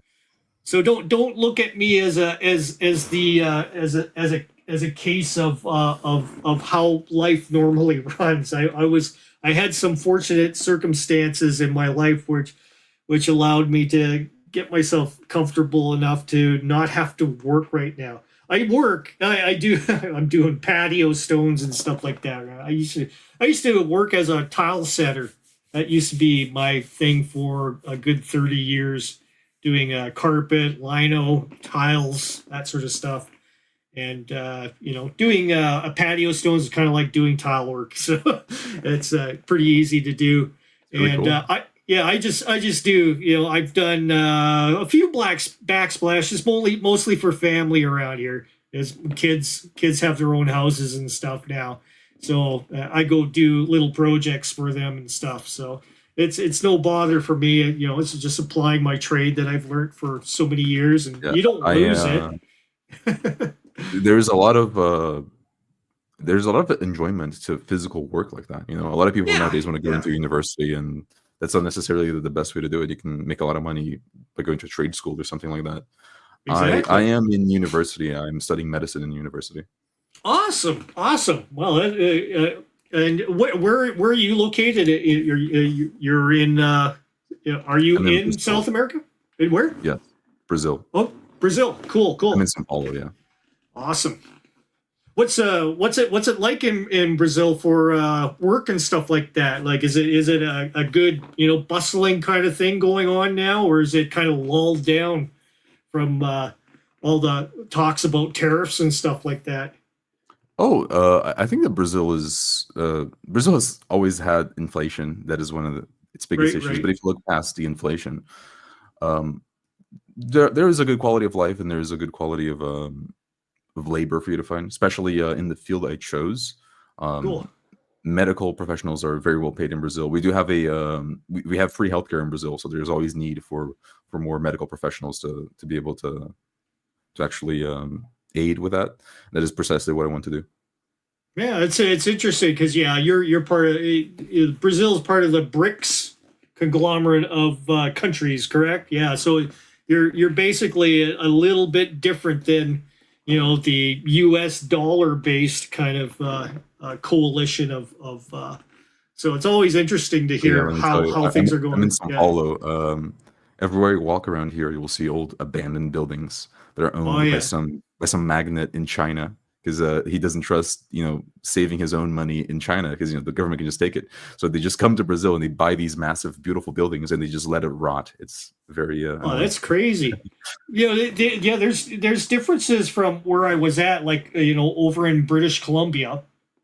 There was a lot of that abandoned buildings and stuff going on there.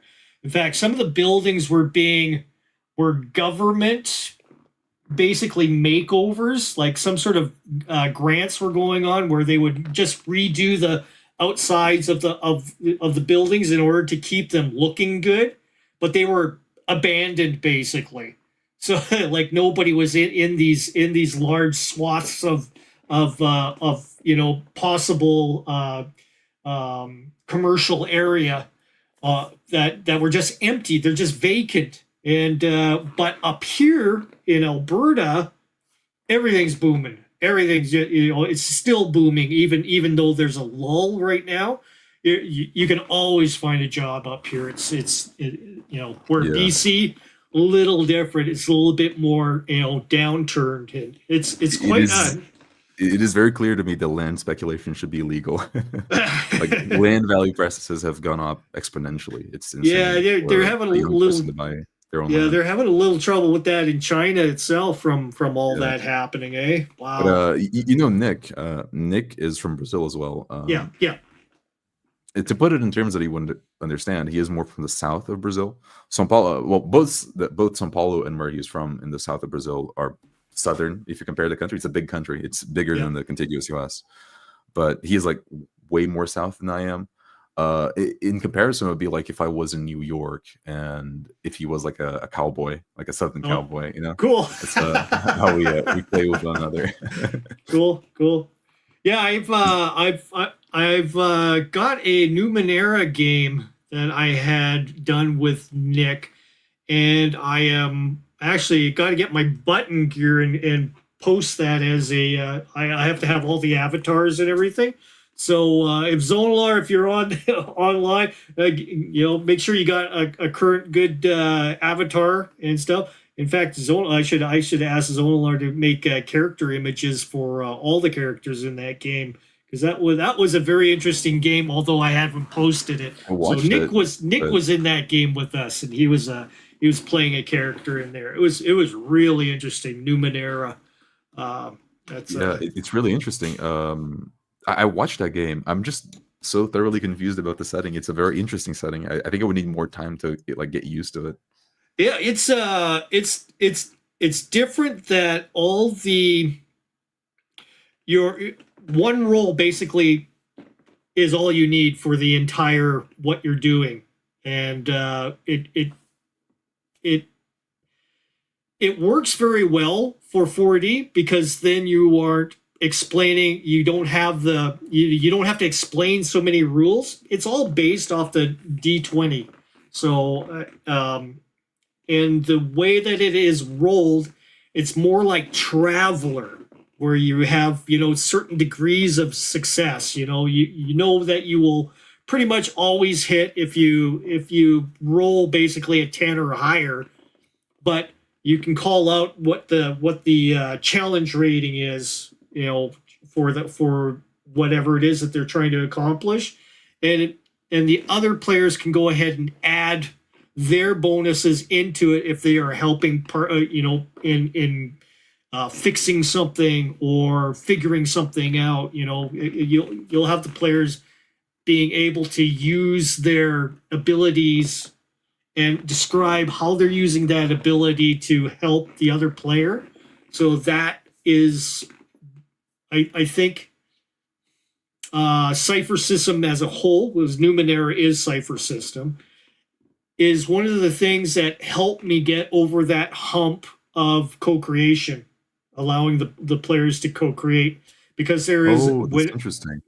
Because there is a mechanic in Numenera and Cipher System that allows the players to add their own influence into the game if they roll high enough, and which I thought was super interesting. They could bring in for example, I don't know if you played Fallout at all. You have the mysterious stranger perk. So you have a mysterious stranger show up, to help fight off the bad guys with you, and then he disappears after the. Well, you have that kind of thing also in Numenera. There's a thing that you can bring in the mysterious stranger that saves your ass, in this particular So that kind of got me over the hill. So if there's anybody having a hard time with co-creation, or is having these challenges, try Numenera or basically Cipher System, because that is what convinced me that, wow, this works. It just for people out there that are looking for something that's possibly co-creative, positive to gameplay. Definitely Cipher System. See what else we have here. Year and a half ago, never heard. It was just a recent thing. Last basically year and a half, almost. Yeah.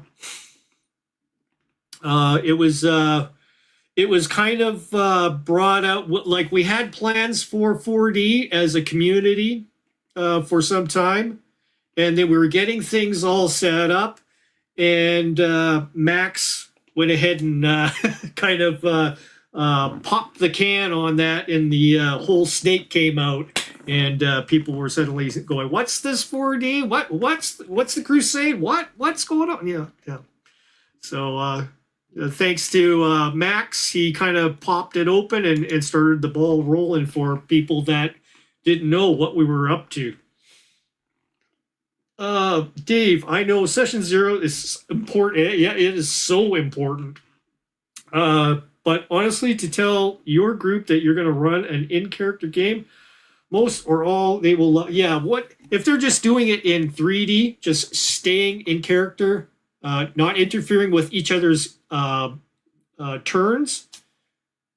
It will change the whole thing. Change it all. I recently ran a game for a group of friends that they're not RPG friends with me. They're from World of Warcraft. And I think that we were just like talking, and I brought up the fact that that I do RPGs, and they're like super interested by it. So I invited them. And it was like 4 players, and we just played through a very basic one shot within like the universe of WoW, and they really enjoyed it. And I thought that everyone was new to RPGs, but no. Like at the end of the game, one of the girls like came up to me and said, "Wow, I played D&D before. I didn't like it. I don't know what you did, but it wasn't D&D. It was so different." and it's really interesting when you see that, because it really completely shifts the hobby. It's a completely new thing. Immersive roleplay is just an entirely different beast than whatever the hell 2D is. Wargaming with friends with minor traces of roleplay is what I would call 2D. Yeah. And the thing is, also, if you're wondering what 4D is, there are games out there that you can see. whereas compared to, say, the Bronstein kind of thing, I have never seen a Bronstein game like actually posted, like you can see it. No, they'll have after action reports and stuff like that, or and stuff like that. But that doesn't tell me how your game is being ran. So so a lot of these people that say, "Oh, I run a Bronstein campaign. It's 1-to-1 and blah blah blah and all this stuff," and you ask them a question like they think, what why are you asking me these questions? You should know. No, nobody knows from your brain what a Bronstein is. Like, show us how a Bronstein. Like, give us a video of you playing with your friends in a Bronstein situation. But nobody's. You shall know them by their fruits.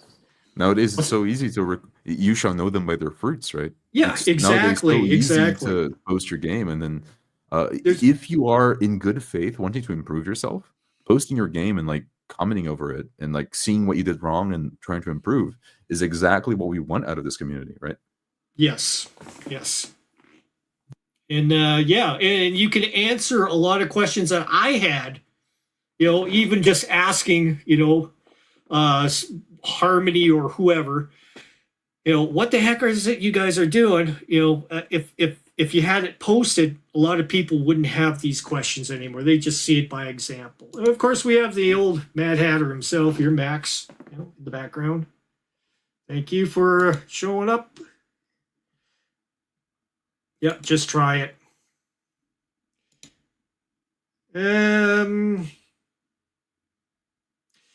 See for me for time. Yeah. See what other questions might come in here. Oh yeah, 40 removes the argue with the GM mechanic, which is that's in most rules a part of the sequence of play. Yeah, it seems to be. Yeah, and if you look back at one of Dice Tale's contributions in chat, he said that you can always bank on me doing something stupid in 4D, but that's a good thing. Like in 2D, you get a turn by committee where it takes like 20 minutes for you to decide what spell you're casting, in that tense combat situation. Because you say, "Oh, I'm going to cast this," and then the game master says, "Are you sure you want to do that?" It's like every single GM thinks it's cool for you to basically intimidate the player into learning that they're doing something wrong, but it's just it's literally the GM controlling the game. And then the other player, "Oh no, if you cast hold person now, you will break concentration on haste, and then I'll get stunned, and then you get stunned." And it's like, wow, is that roleplay? How does that other character know that he's going to cast it? Did the wizard actually state, "Oh, should I cast this spell?" Yeah, it's like you get a turn by committee. Metagaming all the way. It's awful, yeah. And it's fun for you to make in-character mistakes. You don't ask, "What happens if I open that door?" No, you go and you open that door. If it was a mistake, then you own up to your mistakes. A big part of role-playing is not playing a perfect character. A lot of people are afraid of losing to the game master when losing is part of the fun. Losing and taking a non-optimal decision in character will be so interesting. Like, you have that scene where your fighter like was legitimately afraid and he ran away and he couldn't save the rogue. Now imagine the juicy in-character roleplay conversations you can have with a wizard. The wizard said, "Oh, you were a coward. You were our leader. You were there making sure that everyone's going to get back home safe, and you abandoned the rogue." That is such an interesting like in-character moment, and it's indicative that you can see this in a lot of like movie scenes. In a lot of movies, you'll get something like that because it's really like there's a lot of drama and interesting roleplay there. But will you ever get that in 2D? The GM says, "Oh, if you take this movement, then the rogue is going to be left alone with the Balrog and he's going to die." And so nothing interesting ever happens. It's just the same turn by committee slop at every single turn. It's awful. Everybody's friends. Everybody is, this trope, that just sticks together in one group because that's the way you survive, and it's just like, you always watch movies and they're always splitting up. We do what the movies do, I remember watching a few Shonner videos that I found by accident. Old man yelling at clouds. What's he on about? You sound like him. That's yeah. I Y'all try. Have, like, phases of dealing with Shonner. Yeah, the first one is denial. Like, what is this guy talking about? What do you mean? I will never roleplay? Yeah. It's an acquired taste, Shauner, I think. Yeah, I mean, he's we have to keep up on his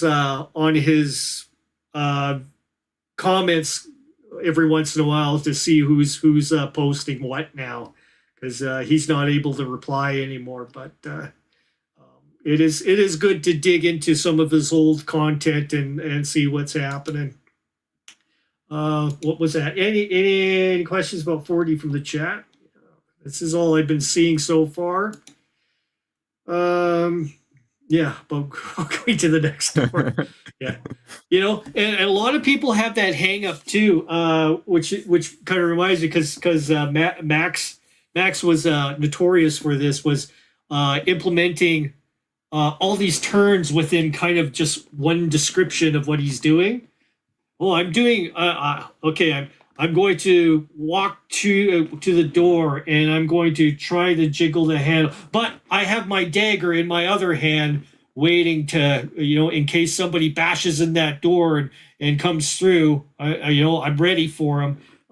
And just in case, I do have that spell in the back. So I'll grab that. He's doing all the numerous turns in a row, which. You just stick it with one thing at a time. You're going to approach the door. You're going to try and open it. Exactly. And then as a game master, you hear a click as from below your foot. And then the player goes, then game master says, roll for dexterity check, or whatever it is. That is a sign. That is a sign of a tormented player, someone that was put through hell by their GM. Because exactly. In some GMs, they're like really adversarial. It's like, oh, you see a 20-foot corridor before you. The player, already knowing this GM, is gonna be like, okay, I'm the rogue. I'm gonna get my 10-foot pole. I'm always tapping 10 feet ahead of me, but I'm also like crawling down and I'm making sure that there's no strings just above me. And I'm looking up to see if there's like no holes for like murder arrows to come down. It's like he's literally pre-programming his turn because the GM created such a ridiculous like puzzle box scenario that there's no way to win unless you pre-program every single thing you do, right? Yeah. If X, then Y. If I see a murder hole, then I'll dodge out of the way. And if there is a string, I'm going to move out of the way. And if there's a pressure plate, I will crawl back. It's like, wow, is that really roleplay? Yeah.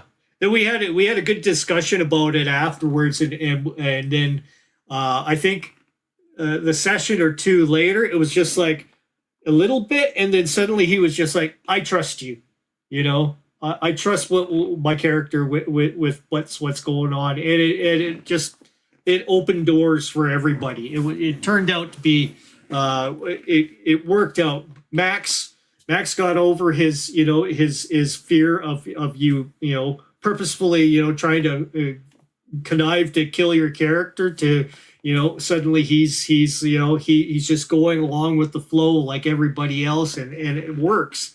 Just keep your turns, keep your turn to one action. And that's all you need to do. You have plenty of time to, once you hit that door, now you decide on what you're going to do. If you're going to rip the bloody thing open, or you're going to go ahead and pull up the tools and start, tweaking away with the lock, then, okay, now there's a lock on it. That's full co-creation. I could tell you that there's a lock or not a lock, but, it depends on how much description got through as a game master. Let's see. Door Quest. Last time I ran a session, I hated Sean. About 6 months later, I started watching it and eventually got his book. And yeah, that is awesome because his book is still available if you want a copy of it in a soft cover or as a PDF. I recommend just get the PDF and print it yourself. It's a small format book. Very easy to manage, and it's a great thing to read. Yeah, a lot of door opening questions, door opening comments. Everyone hates Sean until they realize he was right. Yep, exactly. Oh, here's some person here. Welcome. Thanks. Oh, Let's that's a see. bot. Yeah, it's a bot. Lovely. Gotta love bots. Thank you, bot. Thank you for showing up. Appreciate your comment. Everything I know about Daryl, if you have time, definitely watch some of his videos. You know, throw his subscribe to his channel and then go through all his stuff. If you have questions about any of that kind of stuff that he's bringing up, definitely bring it up to me. I'll out of all the people that have interacted with Sean, or I spent a lot of time with Sean, or a lot of it not on camera, just yakking with him and stuff. So It's good to carry the torch. yeah, we were Shauna was very prolific. If you go look at how much content he produced, you will see that he made like a 5-hour stream, and then he spent like another 4 hours responding to comments afterwards. Yeah, there's some I've been included in some of them, and yeah, there's some gems in there. I got to go through a lot of his stuff and bring up little quotes and stuff that he brings up, and maybe have it flash up on the top of the screen here as I'm doing, talking about. At least you will things. be entertained throughout the 5 hours, because Shauna was a very funny individual. He's hilarious sometimes. We'd have some good talks about all kinds of things, not just role playing, but in general, life in general. We did meet beforehand on 3D forums, like actual 3D modeling forums. I do a lot of 3D modeling. So does he. And what I discovered Shauner because he was doing traveler models. So he would be modeling out the ships and stuff, and he would be like, doing them in little scenes and everything. And I was doing my own kind of thing. I had my own starships and stuff and designs and stuff that I was doing in 3D modeling. And we were on two different things, but I love Traveler. And I was seeing his stuff, and I was like, Shauna, that's some cool shit, man. And he said, yeah, I'm doing this I've designed this one for this Traveler book. And, he does did a lot of stuff that was in a lot of the Mark Miller stuff. In his I believe it's 3rd, 4th edition, 5th edition, all in those kind of things. Shauner did some stuff also for the more all my Traveler stuff is upstairs. From one of the more recent Traveler books, Mongoose Traveler ones, the one just before they changed everything. So they did the update ones. If you get an original book with the original monsters in it, it'll have one of Shauner's monsters, and he was credited in the Mongoose Traveler for that. So that's really cool. Just some. He was a bit of a Renaissance man. He was a bit of a Renaissance man, like involved in a lot of different things. Yeah, he was. He loved writing. He loved doing programming, Python primarily. So he was a great resource to bounce off of every once in a while. We would share what programs we were using. So I'd say, oh, okay, I got to try that. So then I would go ahead and buy a version of of what he was using to figure it out and go, oh, okay, I see how this is a better format than working in say True Space or something like that. We're talking old 3D programs back in the day. Nowadays, I use ZBrush and a bunch of other tools too. So, I haven't done much 3D stuff. I've been mostly working around the house lately. When you tell people you don't want to spend an hour, to 6 seconds of combat, yeah, just speed running. I was lucky I ran into him after he discovered what became 3D during the height of his 4E hate. All right. I was a X4E player looking for advice on Reddit, and he tore into me hard. You got Shaunered. I think a lot of us here did. Yeah. 4th edition ain't bad. If you want to go 4D, I do recommend using the 4th edition. There's a lot of things in it that I kind of use in my own Traveler games, particularly with minions. The idea of minions, these guys that you basically they're just one hit point. You hit them, they're like a stormtrooper, a Star Wars stormtrooper. You hit them once, they're dead, or they're unconscious. I started working on conducting my games with NPCs in several levels. So you'll have the minion level NPC where one hit will basically kill them. You'll have there's the thug level, a little bit higher than the peon or whatever.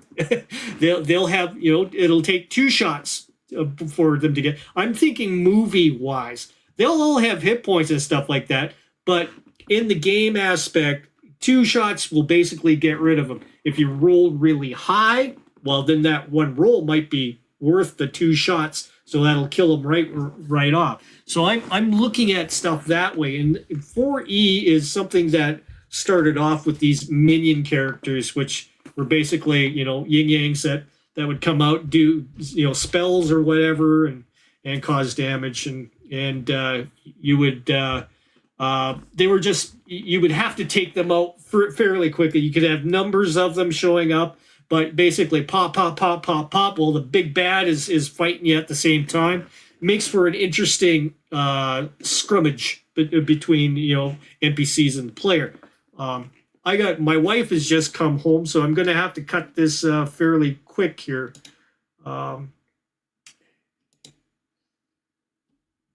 See if there's any more questions here. Yeah, there's a lot of, he criticized it, but he didn't mean it in being a dick, but in his delivery, some people can interpret that as being a dick, but he meant what he said, and he's trying to educate people is basically was it.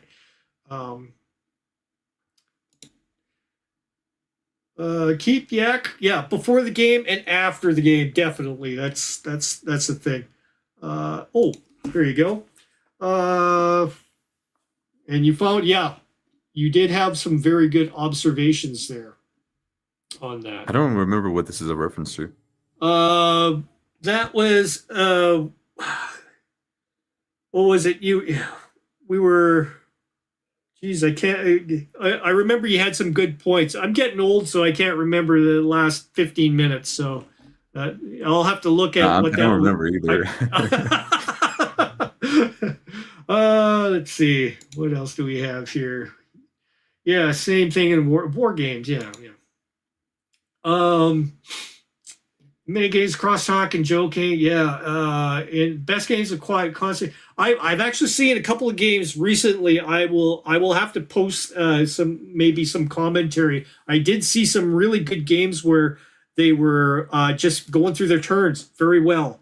Yeah. But they weren't playing 4D, but they were implementing a lot of manners in their game where they weren't interfering with each other's character.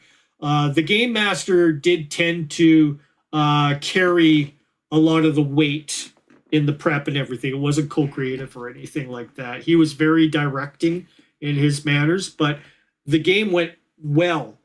Just keeping in character was a thing that really perked out to me. Exactly. You minimize the meaningless fat, and you just go for the memorable moments when your wizard casts a spell, or when the fighter finally brings down the enemy. Yeah, that's a good thing. That's a step in perfecting your role-playing games. Let's see.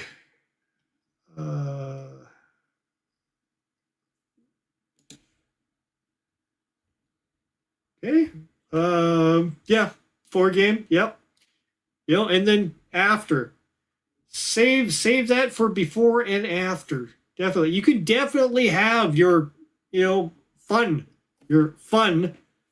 before and after your session. Some other stuff here. I remember playing without being able to see the GM once.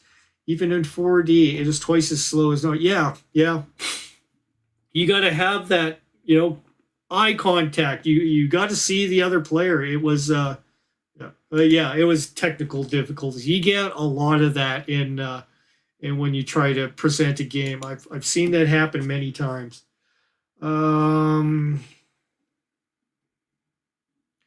Seeing if there is any other kind of questions here.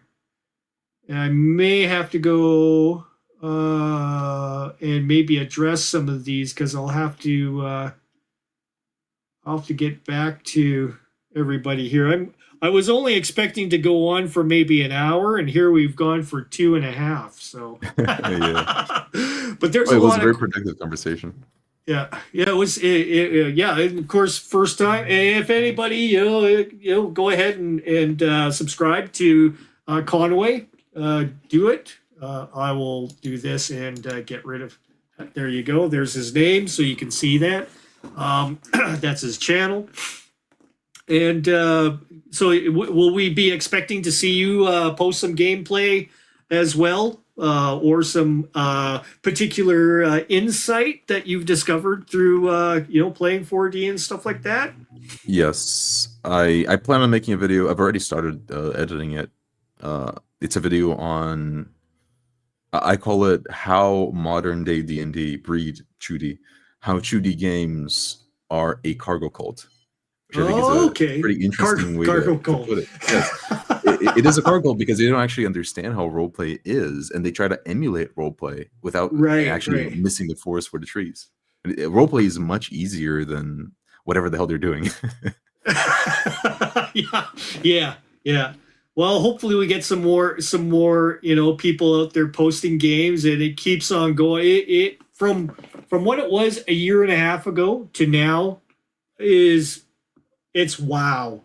It's wow. And I really want to spend this last moment to say, guys, the ones that have carried on the torch while I was away doing stuff, in the background, between Max, Phil, all those guys, everybody who joined in the 4D, the Crusade and stuff like that. I really appreciate you guys carrying the torch while I was away doing stuff. Appreciate it. I can't be here all the time, always on video and stuff like that. Like Shauner was. Shauner had a different lifestyle than I do, so he didn't have much family around him. Where I kind of got family everywhere, so I got to be kind of everywhere at once and do stuff. And Well, thank you very much for having me, Rick. It was great. It's been awesome. I will invite you wholeheartedly to any of the chats that I do. Pop on in. Appreciate all your insight and your commentary as well. And we can just talk BS sometimes. That'll be cool. Yeah. So, okay, guys, have a good day. I'm going to close her up for now, and I am going to go ahead and look at what's been on here, see if there's any questions. If you guys have any questions online, seeing this as a non-live kind of thing, go ahead and post them in the comments. If you're like confused at what 4D is, you need more questions to be answered. I do have more of that on my channel, so subscribe as well. But you guys have an awesome day, and thanks once again, Conway, for doing this. And we'll talk to you guys later. Have a good night. Have a good rest of your week. God bless.